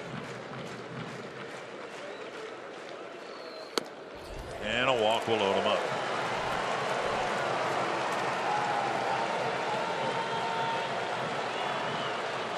Back-to-back walks. And Centeno out to talk to his pitcher. Here comes Polanco. Here comes Mauer, and now here comes Neil Allen.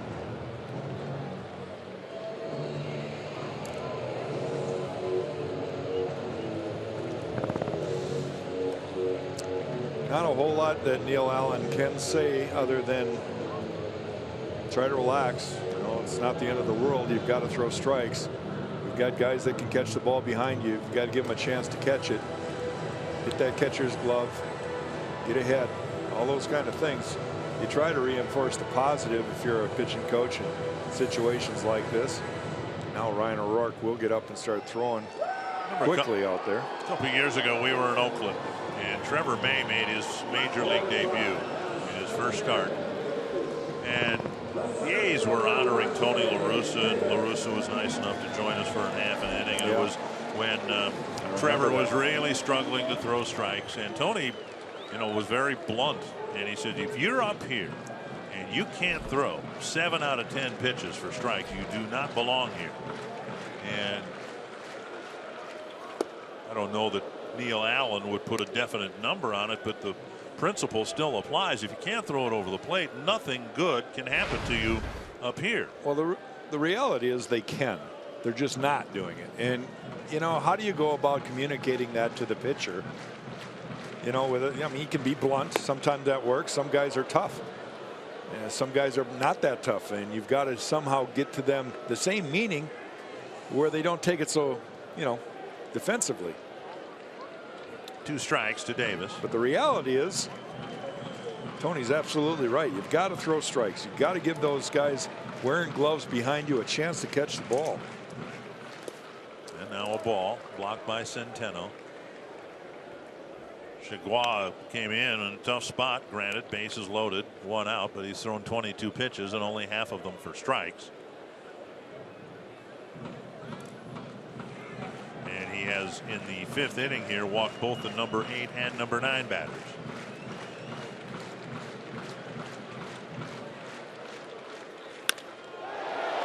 And Polanco finally puts an end to a bad inning.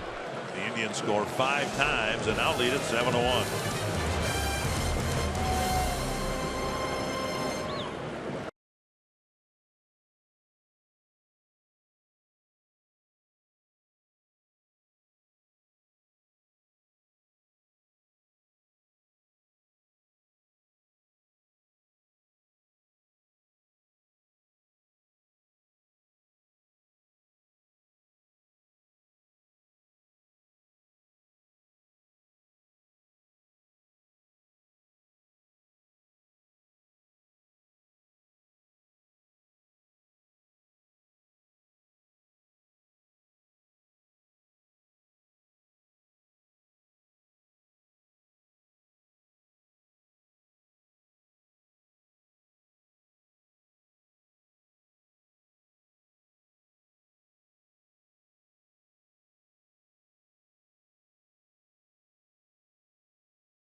A home run to center, and by innings end, the Indians added 4 more runs. They lead it 7-1.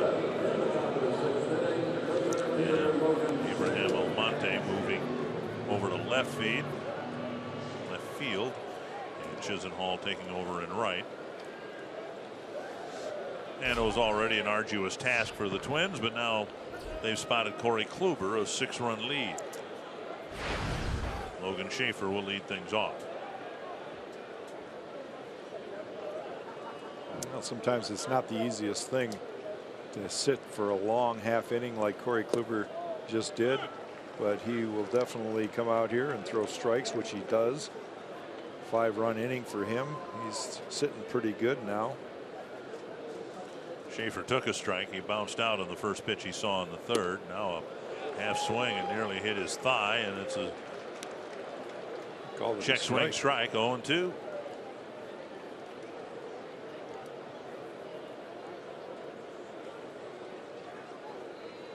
Feel pretty good about Schaefer's ability to play center field. We've already seen that in play here in this series. A fine running catch in the ball game last night. Was able to make a catch and threw an on-target throw to third base after the sacrifice fly in the bottom of the 5th. Off balance throw. 1-2. Strike 3, and Perez will throw to first to complete the strikeout. 1 down. 6th strikeout for Kluber. That'll bring up Dozier. In the 3rd inning, Kepler hit a home run to tie the game, and then Dozier took a 2-out walk. They weren't able to do anything with it. Dozier wasn't able to steal second. Mauer wasn't able to get a base hit. And Kluber has given up just a harmless single since then. Yep, 2 hits allowed so far for Corey Kluber, and now he's got 6 runs to work with. Fouled back, a strike. Cleveland looking for win number 76, and the Twins have been stuck on 49 for nearly 2 weeks.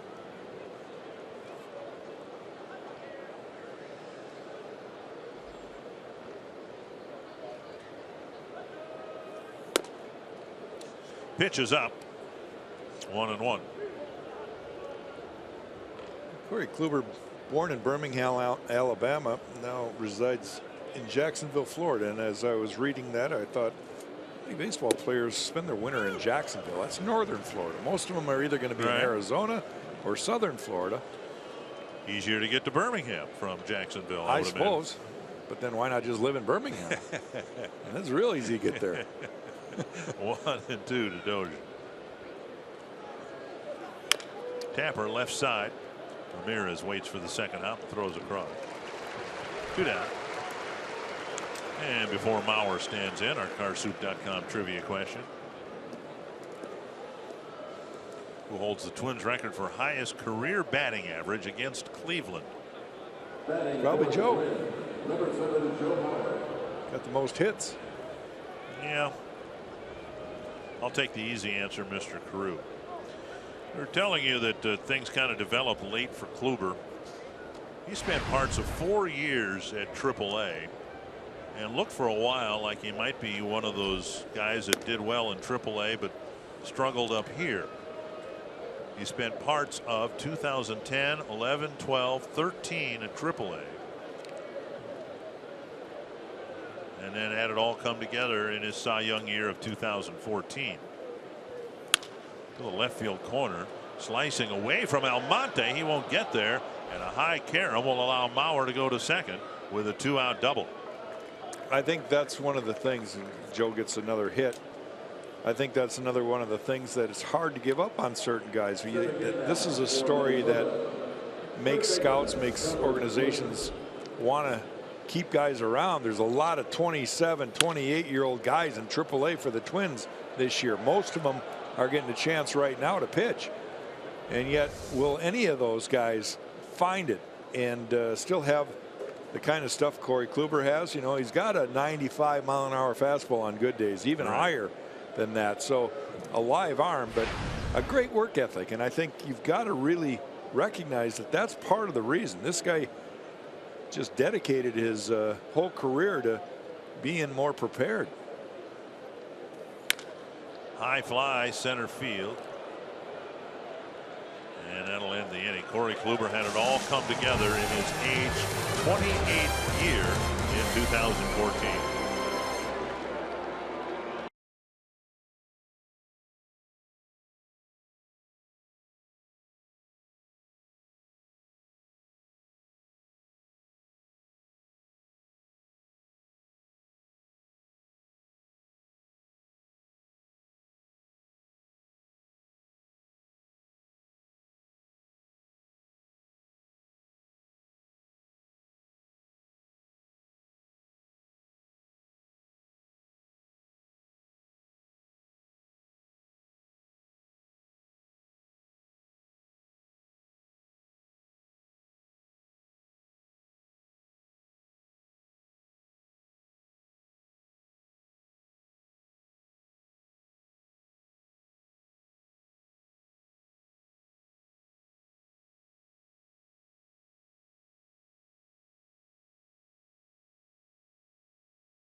Back to Montreal.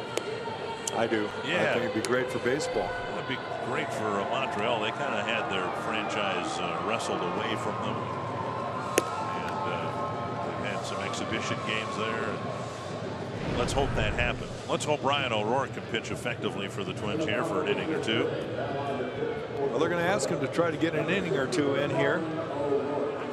His 13th game for the Twins. He'll face Kipnis, Lindor, and Napoli. Now with two left-handed relievers, O'Rourke and Rogers. And they have already spent Chagua to get out of the 5th inning. Strike one, and you're right. You brought up a good point an inning or two ago when things started falling apart. You know, Paul Molitor's got to try to protect his bullpen for this weekend series with the White Sox. You play to the end. You hope you can have some success against Kluber. Then in the Cleveland bullpen, you haven't given up on this game, but you've got to protect some guys, so you've got a healthy bullpen tomorrow. Well, it's just so drastically different than a generation ago. You've got 8 guys in the bullpen. We talked about, pitching staffs that had 9 guys. Right. 5 starters and 4 guys out in the pen. That's how I tried to relate it to you before. I mean, when you came up in the 70s, you were probably part of a 9-man pitching staff. Yep. And now here the Twins this year have used 29 pitchers. That's 3 whole pitching staffs from the 70s and some change left over.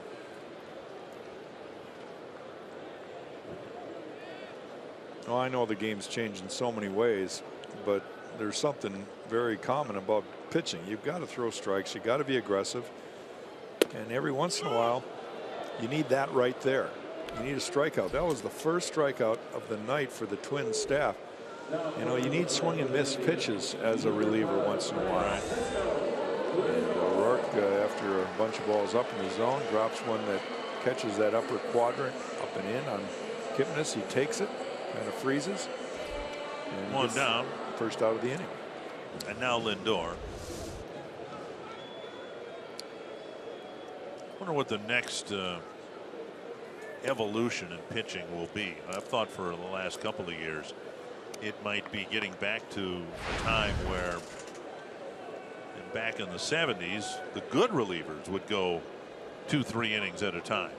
Closers sometimes. Right. I mean, the Bob Stanleys, the Raleigh Fingers, Goose Gossage. I mean, those guys would basically be brought in to go through a lineup one time. They wouldn't face hitters a second time, but I think in the case of Stanley, many times here's a ball sharply hit in the left field Lindor for a carbon copy of his single in the 5th inning. One out hit here in the 6th. I wonder whether that might not be the next change, where someone's brought in and rather than matching up lefty versus lefty or 1 or 2 batters at a time, all right, you've got the next 9 batters, or roughly. It's hard to predict what is going to happen down the road with baseball. There's a trend that shorter, starters are going shorter, and yet there's dominant starters like Kluber that, they're not going to see 250, 260 innings anymore, which is common in my generation. 300 innings a generation prior to my generation. So those days I think are gone. The real question is, will starters go more than once through the rotation down the road? Will baseball make some change that limits the number of relief pitchers? They've talked about that already. Right. So there's a lot of things unknown, and we're just going to have to watch it all evolve. Even the commissioner of baseball has said Major League Baseball, the powers that be, have looked at limiting pitching changes with the idea that in and of itself would speed the game up. You have a mid-inning pitching change. Well, would it really, though? What if a guy's really scuffling to throw strikes and you can't bring in another guy? So this guy's out there for, let's just say, 60 pitches when he's a relief pitcher and you only want him to throw 20. So now he's sent down the next day. You got another fresh body coming up. It's a revolving door is what's going to happen. 1-1. It would eliminate, however, the downtime that a pitching change creates. We're talking about 4 or 5 minutes. Right. Speed of the game is the concern. Speaking of which, Cleveland Indians did make a pitching move after last night's game. Sean Armstrong. Off the glove of Polanco into short left field, and Lindor will scamper to third.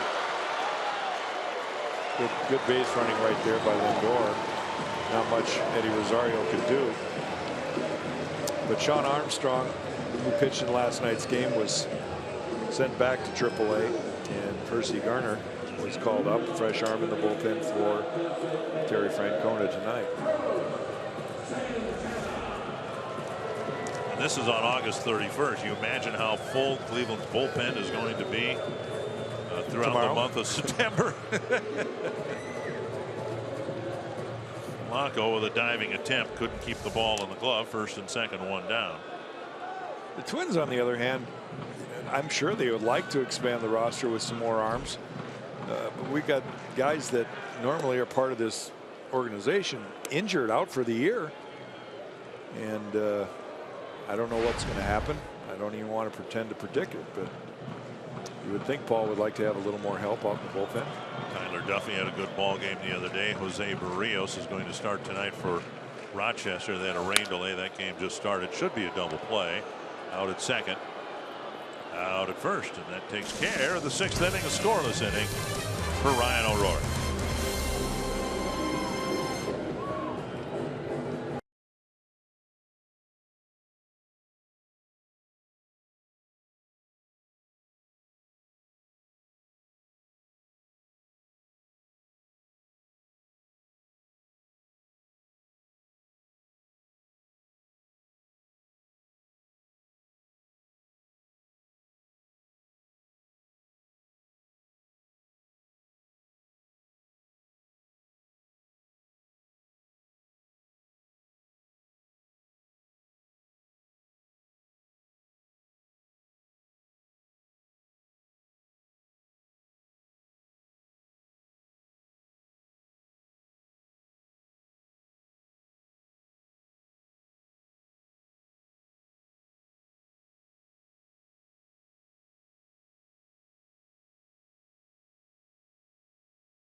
The game right now, the Indians in control. Max Kepler, one of 3 hits for the Twins, a home run back in the 3rd inning. Then Carlos Santana, he tees off on a first pitch fastball. That was back in the 4th inning. Roberto Perez, straightaway center field, another fastball in the 5th inning. And then Jose Ramirez loops a double down the right field line. That scores Lindor and Napoli. Right now, Cleveland leading the Twins 7-1. Miguel Sano will lead things off against Kluber. Pitch count still modest for Kluber. 4 times tonight he's faced just 3 batters in an inning, and that's typical for him. 1 strike to Sano. He has 1 walk, 6 strikeouts, and only 3 hits allowed through 6. 0-2.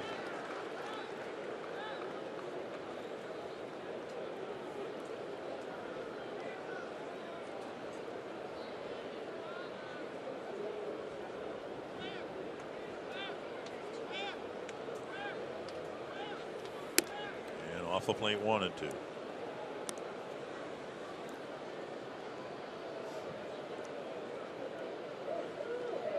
So 1 for 14 against Kluber with 7 strikeouts.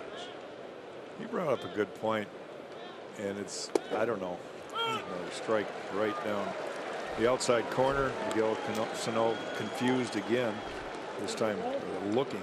3rd strike. Number 7 for Kluber. Box tracks presented by Carrier, and the pitch that Sano wanted to swing at throughout the entire at bat, he ended up taking at the end of the at bat. But for a playoff destined team like Cleveland is, here we are, last day of August. Not the same environment that we saw in Toronto. Very quiet crowd. They're leading by 6 runs, and there's hardly any energy in this ballpark. That will change, I would imagine, if the Indians get to postseason play, and if they're a division champion. Right now, second best record in the league. They have home field advantage in at least the first round. 1-1 to Rosario. And I got to believe Terry Francona is going to start looking at the starts that this guy has and say, all right, am I going to let him go 9, or am I going to try to back off some of those innings later? This game, I guess it's all about his comfort zone. Now he's got Andrew Miller out there. I'd be pretty darn comfortable with him in the pen, but he's pitching 2 back-to-back games here against the Twins. I guess, knowing Terry the way I do, he's going to just go ahead and take what he can. Kluber says he's fine. He's going to trust him. He's always been that kind of manager. He listens to the players. And Kluber, I'm sure, wants to finish this game. He's that kind of guy, bulldog mentality. Rosario strikes out, 2 down. And that'll bring up Polanco. Attention veterans throughout Twins territory. Hiring Our Heroes has helped thousands of veterans find meaningful employment. In partnership with the Medal of Honor Convention Twin Cities and the Minnesota Twins, they invite you to a free hiring event at Target Field September 1st. That's tomorrow from 11 till 2 p.m. All registered veterans and spouses are eligible for 2 tickets to the White Sox Twins game tomorrow night. To register, go to mohjobfair.org. 1 strike to Polanco. Corey Kluber has recorded 20 outs, 8 ground balls, 4 fly balls, and 8 strikeouts. Fouled away, and he's put Polanco in a quick 0-2 hole.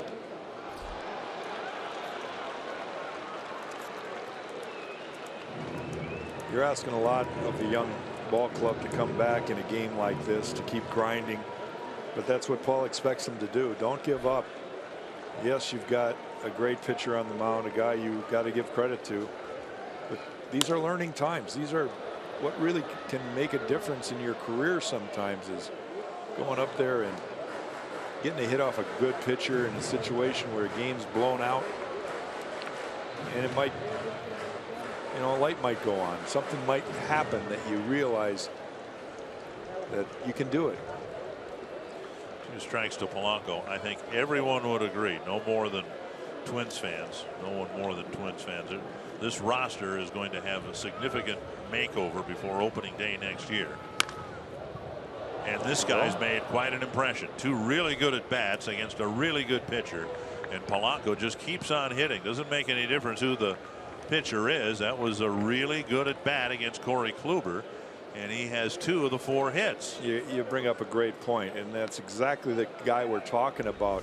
Jorge Polanco, very quick, very still-headed, quick hands, short to the ball, and he's not fazed by anything, really. I think he wants to prove, and they all want to prove, but he's getting the job done, that he belongs, that, you know, not only with his bat, but with his glove. He's a guy, I think, that's really given some good impressions to a coaching staff and an organization without a general manager announced going into next year, that, hey, include me. You know, we've been talking about it for weeks now, but these players are being evaluated, and Kepler's been evaluated very favorably. 1-0. These players are being evaluated, to put it in real simple terms.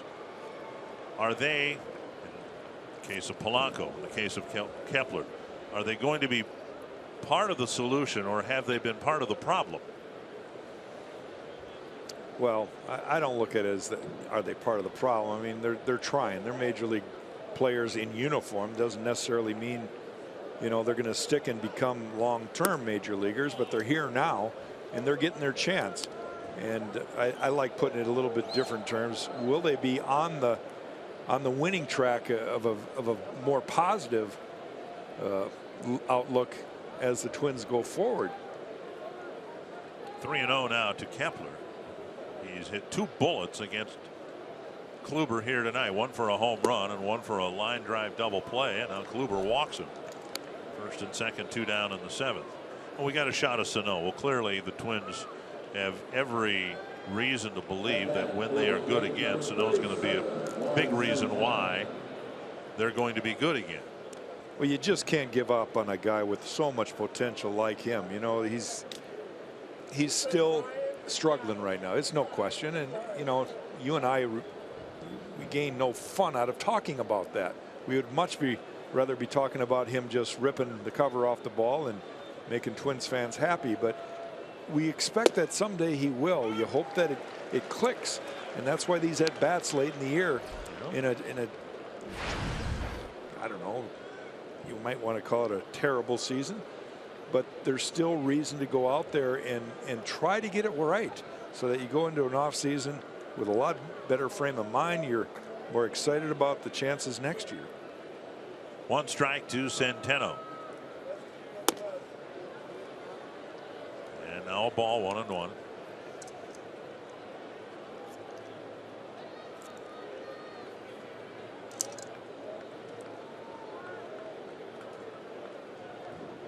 Trying to build a rally here with 2 down in the 7th. Polanco with a double, Kepler with a walk.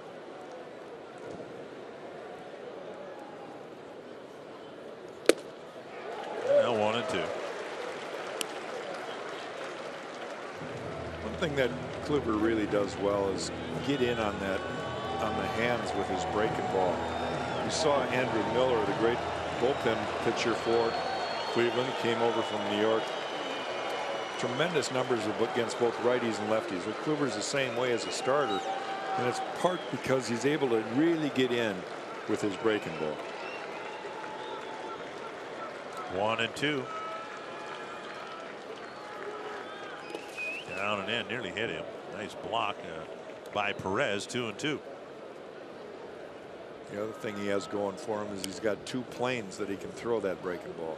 He's got the slider that comes in on you. So if you're looking in and all of a sudden he goes away, but he drops it off the table with the curveball, the one that breaks down, that's just 2 different looks completely. And they can be at the same speeds or they can change speeds. But it gives your arsenal a heck of a lot more depth. 2-2 to Centeno. And lifted foul. Kluber now with 90 pitches thrown.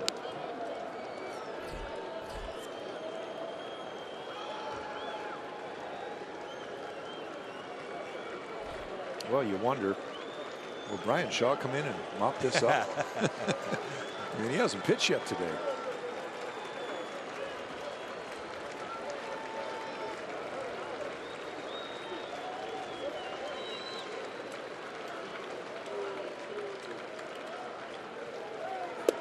Inside. 91 pitches thrown, 57 strikes, 34 balls, and that's what, 65-67%, right about what Tony La Russa said a pitcher needs to be at. And that pitch could have been very easily called a strike.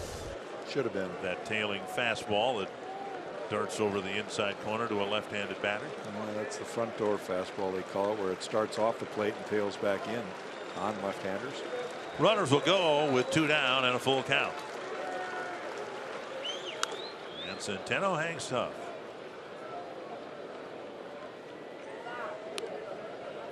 Centeno's distinguished himself as a capable backup catcher, giving the Twins some offense. He's hitting in the 250 range. A couple of home runs. Suzuki's future very much up in the air with the Twins. Another 3-2. There it is, the inside corner that he missed 2 pitches ago. The Twins put together a threat with 2 outs. but Kluber ends up striking out the side.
Coverage of baseball brought to you by T-Mobile.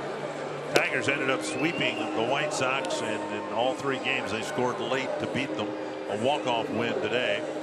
Last time Felix Hernandez gave up 6 earned runs, it was against the Twins at Safeco Field, and the Rangers have all but eliminated the Mariners. 8 teams ahead of them in the wild card standings now, and Russell Martin has turned it on for the Blue Jays. Twins got a little sampling of that over the weekend. Ryan O'Rourke pitched a scoreless 6th inning, and now he'll try to pitch a scoreless 7th. You know, as you're talking about what's going on there in baseball, it's kind of dawns on me, the teams that are starting to crank it up a little bit, starting to show that they're playing better ball, those are the teams to watch as postseason nears, because it's, especially with this wild card stuff now in baseball, it's about who's playing the best right now, not about who has the best record or any of that. It's like who's hot right now. And just get into the tournament at the end, right? Whether you're a wild card team, nobody wants to play the one and done game, but no. If you win that one, you're treated on equal footing with the division winners. 1-2. Fouled back. You know, regarding the Mariners right now, they've got the Red Sox, Orioles, Tigers, Astros, Royals, and Yankees ahead of them. I guess that's just 6 teams. So to quote the Hawk, they gone.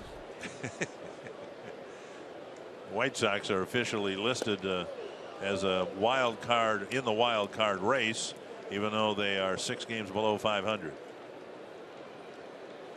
They are the 8th team listed. 2-2. And Ramirez swings and misses. Centeno will tag him. 1 down. Last time of the year, Jack. Here you go. This copyrighted telecast is presented by authority of the Minnesota Twins. They may not be reproduced or retransmitted in any form, and the accounts and descriptions of this game may not be disseminated without express written consent of the Minnesota Twins. Okay. Pass. Yes, very nicely done. A little extra flair there. Here is Chisenhall, drove in a run with a fly ball and a pinch hitting appearance in the 5th. Strike 1.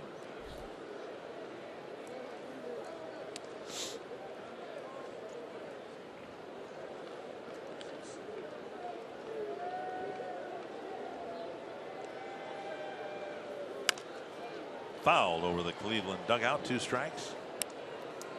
Chisenhall and Naquin pretty much footnotes in this series because the Twins started left-handed starting pitcher, and neither player has more than a handful of at-bats against lefties.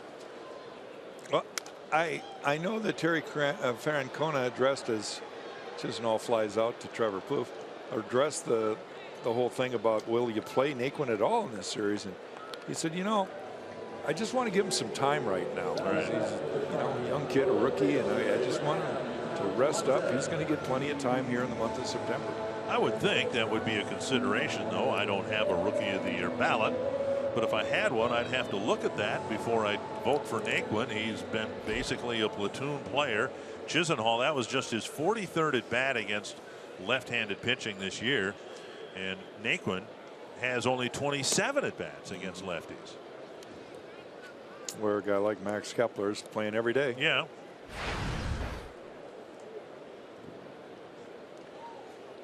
One and 0 to Abraham Almonte. Nomar Mazara of the Rangers having a good year among position players in the American League Rookie of the Year consideration. Tap to the right side. Dozier to the ball. Mauer went there as well. O'Rourke on the bag, and a good 7th inning for Ryan O'Rourke.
Right now, it looks as if the Indians are going to win to keep their lead at 4.5 over Detroit in the American League Central. Corey Kluber out there to pitch to the Twins in the 8th.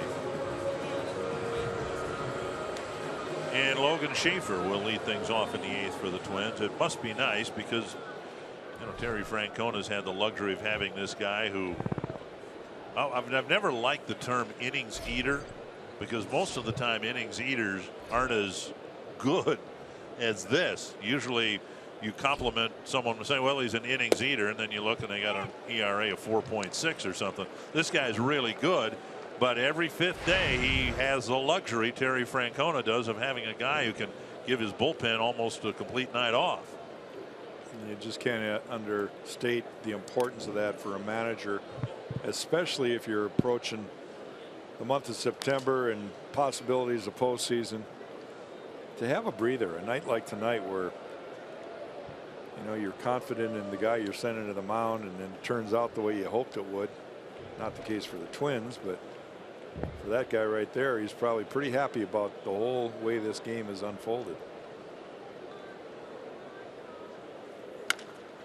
And Schaefer spanks a solid single to left.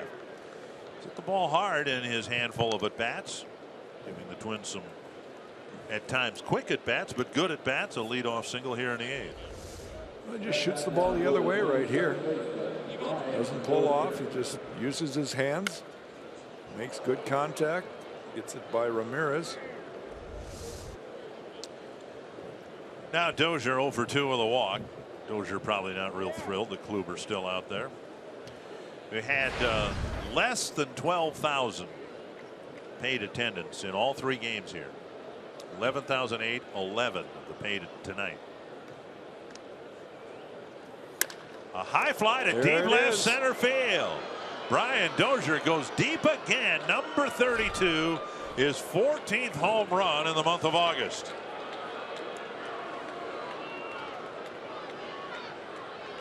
Well, in a month that doesn't have a lot of good things going, Brian Dozier joins Jimmy Hall for the most home runs in a month with that swing of the bat.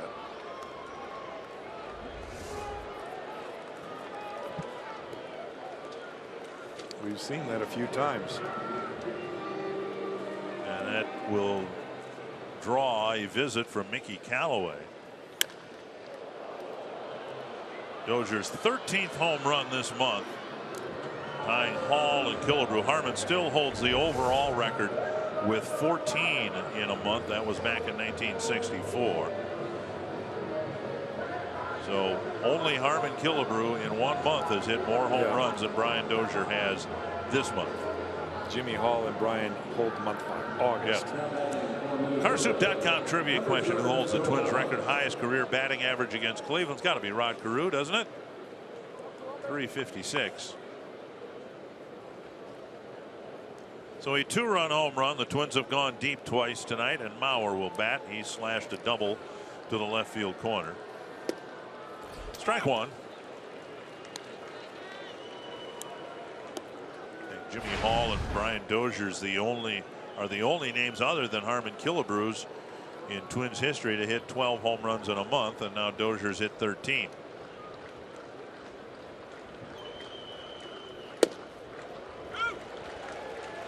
And now 0-2.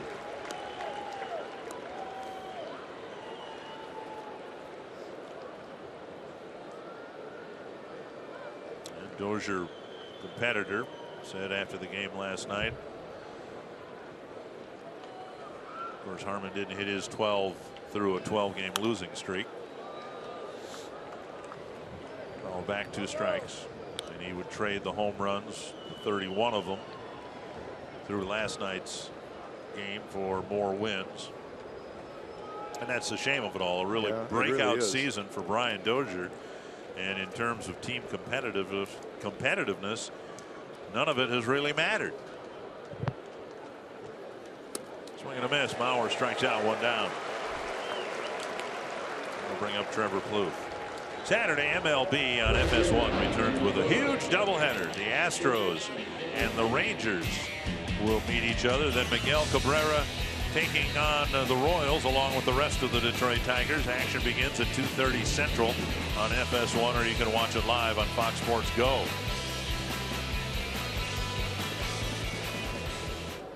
Here is Plouffe. Backs away, takes strike 1.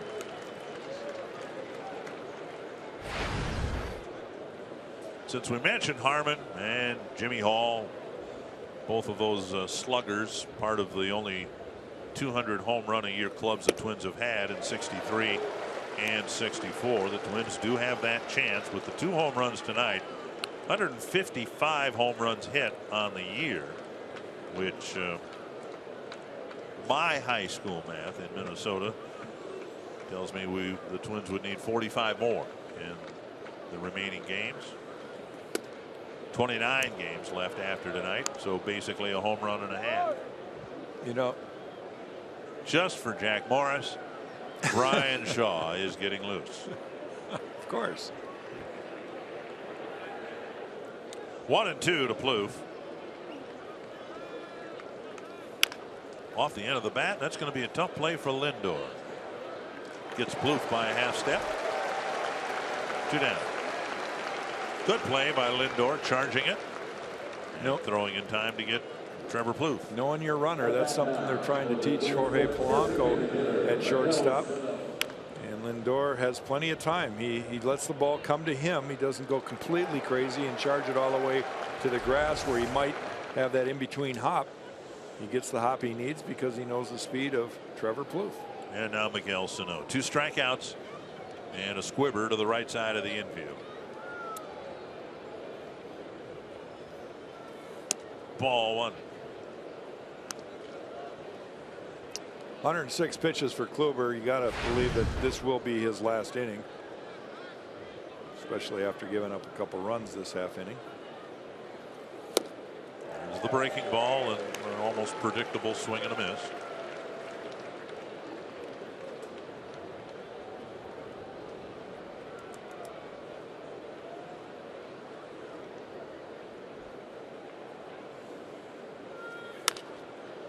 Fastball and fouled it over the Twins dugout. That second pitch there is a good example of what Roy Smalley was talking about in the pregame. If you're trying and your mindset is to go to right on the breaking ball away, you're going to have a little bit better swing at that ball on the outer half.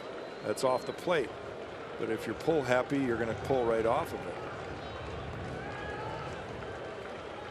See where the pitch number 2 was. And there's the same one. And Sano has struck out 3 times tonight. And 0 for 4 tonight. Twins get a couple back on the Dozier home run.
Different kind of a 3-inning save, maybe, for Ryan O'Rourke. You can only get a 3-inning save in a win, and this might not be a win for the Twins, but if he can complete the 8th inning here, and if the Twins don't come back and at least tie it up, different type of a save, because he will have saved effectively the bullpen for the Chicago series starting tomorrow night. Yeah, he's done a nice job through 2 innings, only allowing 2 hits in the 6th inning. 1, 2, 3, 7. 1 strike to Perez. And now 2. It was Perez's first pitch home run in the 5th inning that opened the door for a 5-run inning. That's where the Indians took control of it and haven't been seriously threatened since. 1 and 2.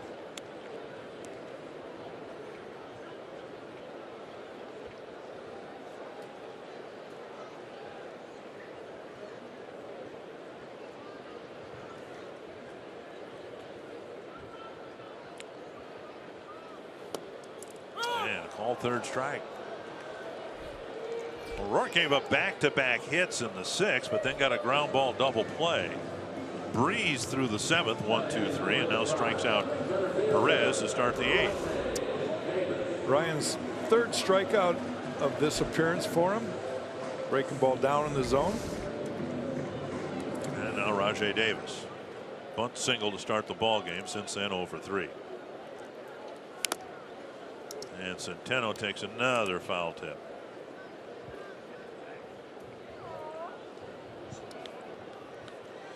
Plate umpire Paul Nart comes out in front of home plate, giving Centeno a chance to consider another line of work.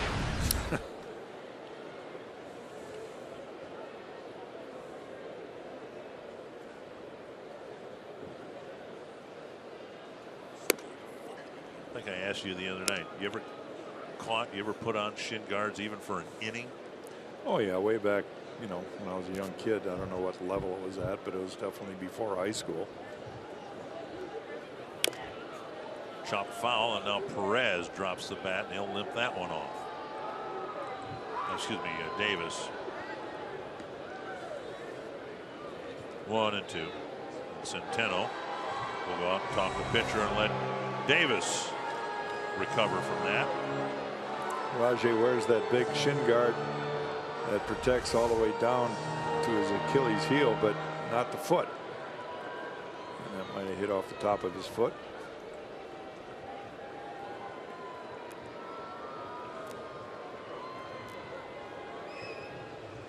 One and two. He almost did it again. And O'Rourke will tag the runner, but Davis apparently thinks that foul ball hit him someplace before it rolled into fair territory. Well, he's in the batter's box, and that's where it hits him. See, it hits him in the left knee area. Comes back into fair play. 1-2.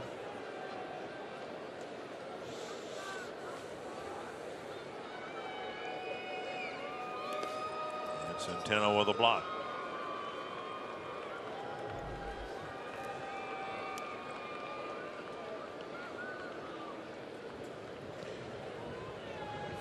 Pat Dean pitched 4 1/3 innings, and JT Chargois pitched the rest of the destructive 5th. And O'Rourke picked it up in the 6th. Has pitched through the 7th, now into the 8th. Good catch down in the right field corner.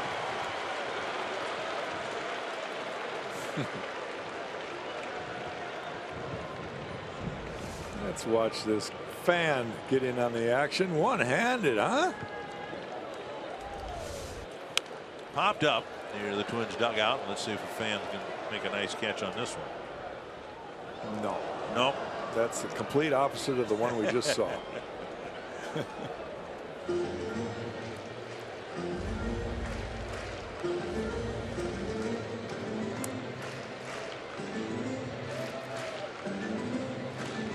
O'Rourke winning some points here, provided he can pitch through the 8th inning.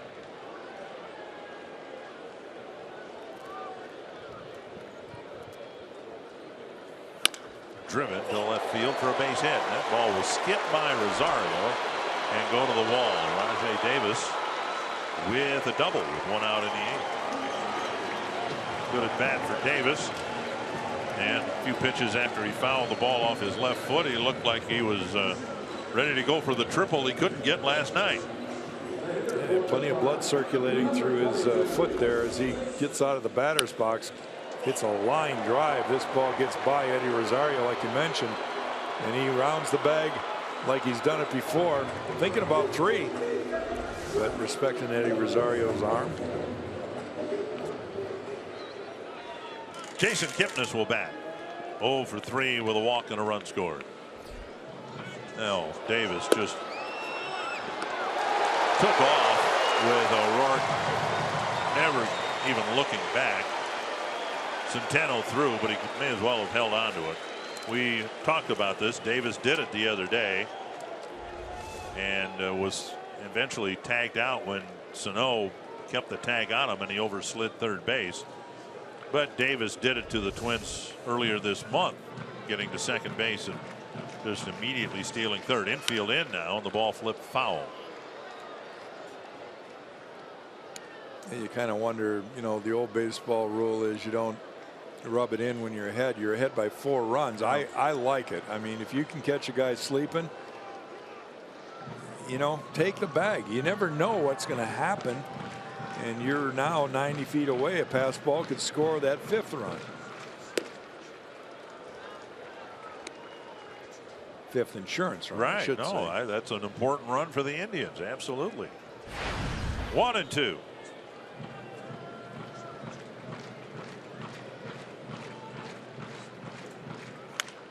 And another foul ball. You know, when the same guy does it to you 3 times in 1 month. Speaking of Davis stealing 3rd, basically he stole 3rd last night. He just overslid the bag and Sano kept the tag on. That's a mental breakdown. Popped up center field. And he'll get it done. And Davis's double and the inattention paid to him leads to a big run for the Indians, potentially a big run, and a sacrifice fly for Jason Kipnis. Follow Twins Baseball live with the MLB.com at-bat app. Customize at-bat to feature the Twins. Stay up to the moment at any moment with Game Day, live game video highlights, StatCast, news, and more. Plus, subscribe to at-bat Premium to get the MLB.TV Game of the Day, radio broadcasts, in-game highlights, enhanced Game Day features, and more. Blackout and other restrictions apply. Download MLB.com at-bat, the #1 app for live baseball, on your phone and tablet. Down and in, ball 1. Well, the Indians add a run in the bottom of the 8th. Ball 1 inside, ball 2 outside to Lindor. And they call that a strike, so it's 1-1. Oh, I beg your pardon. 1-1.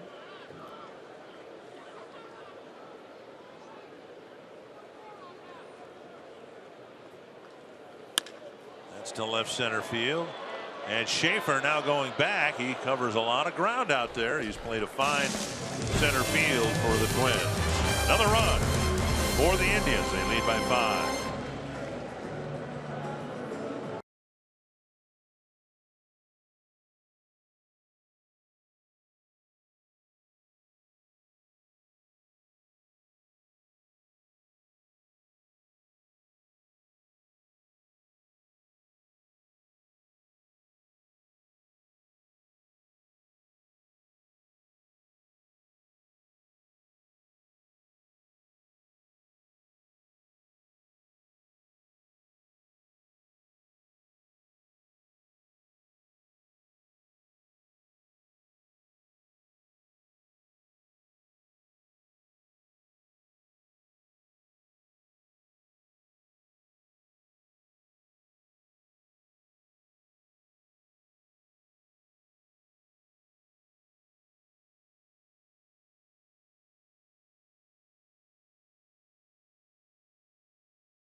Twins knew they'd have their hands full with Corey Kluber. They got 3 runs against him, but he was in control again tonight. Ends up with 11 strikeouts. You see the 6 hits. Couple home runs tonight. Brian Dozier got 1. Max Kepler got 1. But Kluber, everything that a manager would want is what he did today. He gets the team deep into the game, and he'll give way to the new pitcher making his major league debut, right-hander Percy Gardner. Gardner signed to a minor league deal. He graduated from AA to AAA and did really well, and he'll make his major league debut. And he will face Eddie Rosario, Jorge Polanco, and Max Kepler. At the slightest sign of trouble, I think you'll probably see Cody Allen. Lindor comes in to pat his rookie on the chest, saying, "Hey, we got your back. Throw it over." Our new second baseman, Michael Martinez at second. Rosario 0 for 3. Couple of strikeouts and a tapper to second.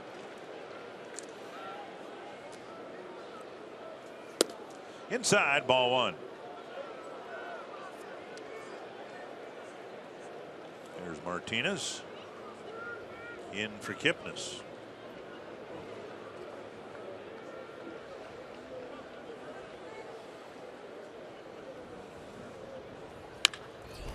And a base hit for Rosario. Sharp single to right, leading off the 9th. So we'll find out what Terry Francona's version of slightest bit of trouble or slightest hint of trouble would be. A leadoff single has someone standing on the bullpen mound out there.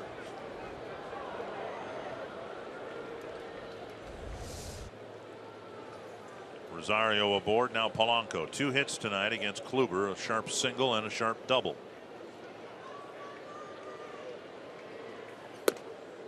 Ball 1. This is Garner's 7th year of professional baseball. Went to college at Ball State.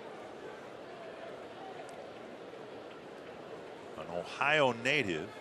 Swing and a foul. 1-1. Is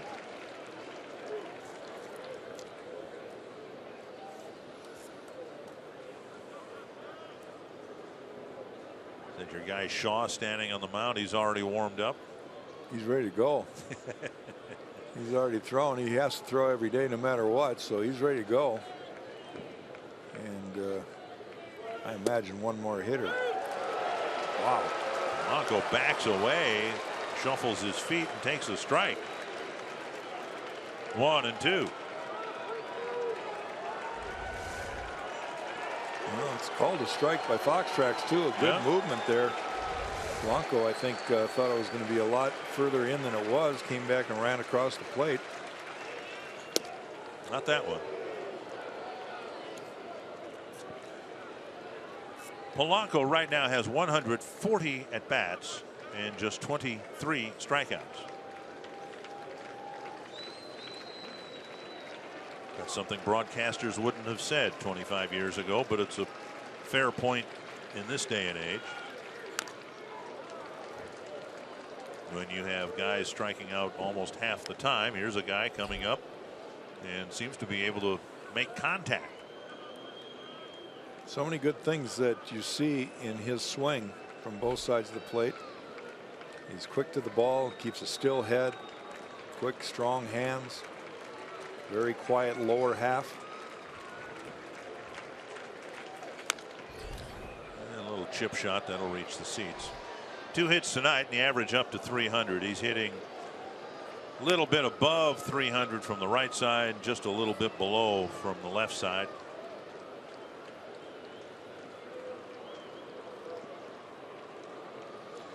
Not much home run power, but he does have 14 extra base hits and 140 at bats. That's that 1 extra base hit for every 10 at bats thing that I talk about from time to time. Got a piece. Well, they're trying to get in on Polanco here in this at bat. Doing a pretty good job of staying in there. Jorge fighting him off.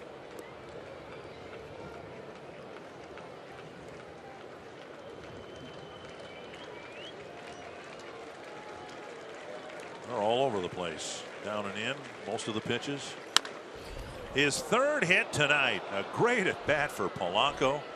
And the Twins start the 9th inning with a pair of singles against Garner.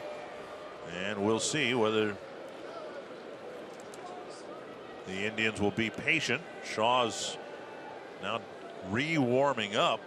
That extra run that the Indians got might be the only thing keeping Garner in the game, because right now, if it were a 4-run lead, it would already be a save situation. First and second, and now Max Kepler. Kepler's had a nice bounce back game. He'd been slumping. Homered against Kluber, leading off the 3rd. Hit a wicked line drive that was speared by Napoli behind the first base bag. Might have been an RBI double, but instead it was a double play. Then he drew a walk against Kluber in the 7th. Side strike again. Look at that velocity, 97, and apparently some movement because a couple of left-handed batters have backed away from it, and it's darted over the inside corner. Well, that'll be a very effective pitch if he can command that. You get the guy thinking he's going to get plunked at 97. There's another one at 96, but you're right, it just comes right back over. He starts it off the plate and catches the inside corner.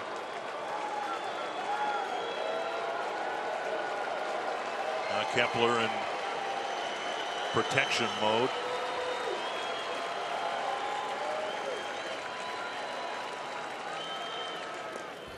Down and in at 96.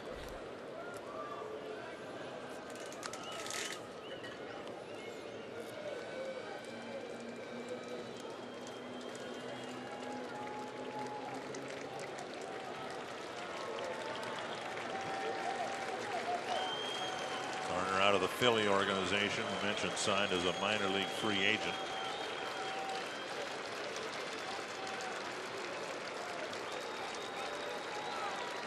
One and two.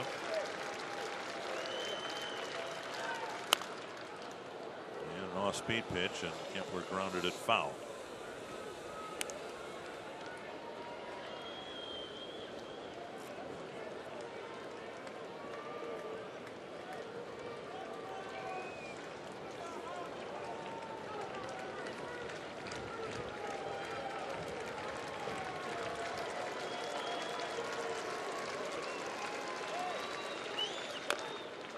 Another breaking ball and another tapper foul. It's interesting. Garner would come inside to get 2 strikes because that's what the Indians kept trying to do to Kepler in early August here. Well, the way he's going about it, he's really starting the ball off the plate. Max thinking that it's going to maybe even hit him, and then it tails back on the inside part. Oh boy. He's back in there off the plate. Kepler on a half swing strikes out. Well, he came way back in. This ball tails back in. Max kind of a defensive swing there. Wishes he hadn't committed. It would have been a ball. Eduardo Escobar is going to hit for Juan Centeno.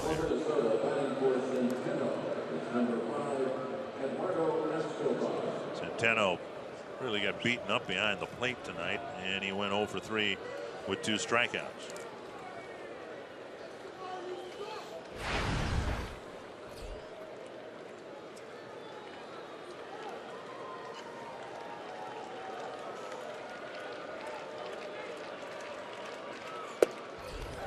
And a strike.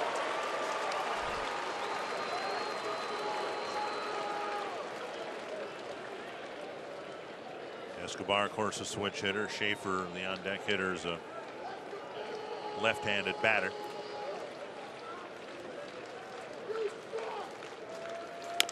Tapper up the line. And Napoli to the bag. 2 down. Twins will not face Chris Sale. He pitched today against Justin Verlander. There's our Century Link What's Next. When will the Twins get home? It'll be a pitcher's duel tomorrow. At least it sure would be that on paper. Quintana's been outstanding for the White Sox. And Irvin Santana for the Twins. And then Rodon and Gibson, Shields and Santiago, Ronaldo and Albers. And now a big batter, of course, for Garner. This is his major league debut, and if he can retire Schaefer, he can pitch a scoreless inning. If Schaefer gets a hit, the Twins will score 2. Just missing ball 1. Perez holding it for a while. Schaefer with a single and a run scored his last time up. 3 for 9 in his first Twin series.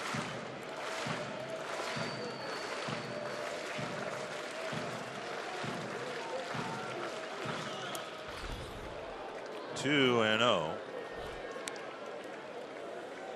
And if Garner loses Schaefer by any means here, Dozier would hit, and I'm guessing Garner would be taken out of the ballgame.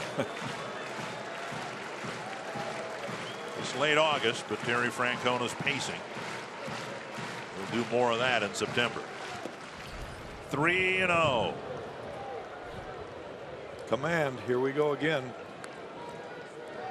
22nd pitch coming up. Dozier might have a chance to put this game within reach. 3-0, and Schaefer should be taking here. And he takes ball 4. And then we'll see if the Indians make their move. Francona out of the dugout. Jack Morris is a happy man because Brian Shaw will come in and pitch again against the Twins. And Shaw will face a bases loaded 2-out situation. A little bit of a smirk on Garner's face after his major league debut.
Scoreless 9th inning, but he's left the bases loaded now for Brian Shaw. This Cleveland bullpen's been awfully good and awfully tough on the Twins. Well, that guy in particular is pretty filthy. But yes, the bullpen, there's the numbers in this series. 7 hits allowed, no runs, 12 strikeouts. So they have really helped out the starting staff tonight. Corey Kluber gives up 3 over 8 innings. You think it's over, but the Twins still now with Brian Dozier coming up have a chance. Every day Brian Shaw coming back in. He's pitching all 3 of these games. Shaw has a chance to pick up his first major league save this year, his 8th career save, because the tying run is on the on deck circle. Dozier with a 2-run home run his last time up. He takes down and away ball 1. The on deck hitter is Joe Mauer, and Shaw wants to keep him there.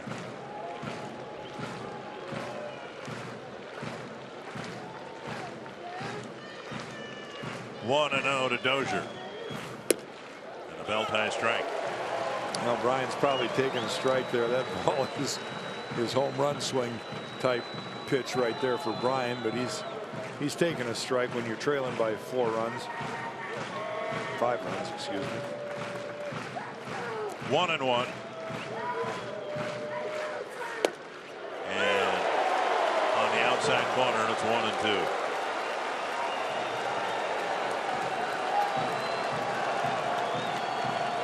Dozier was called out on strikes in the first inning by Paul Nart. Well, now you got to protect. Dozier might have to swing out of the zone. Forces him to.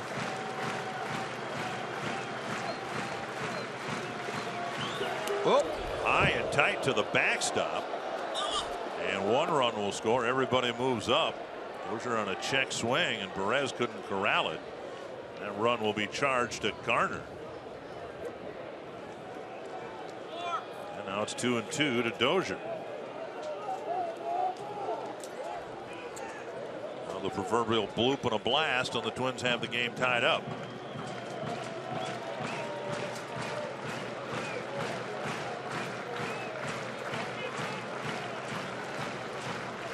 Two and two to Dozier.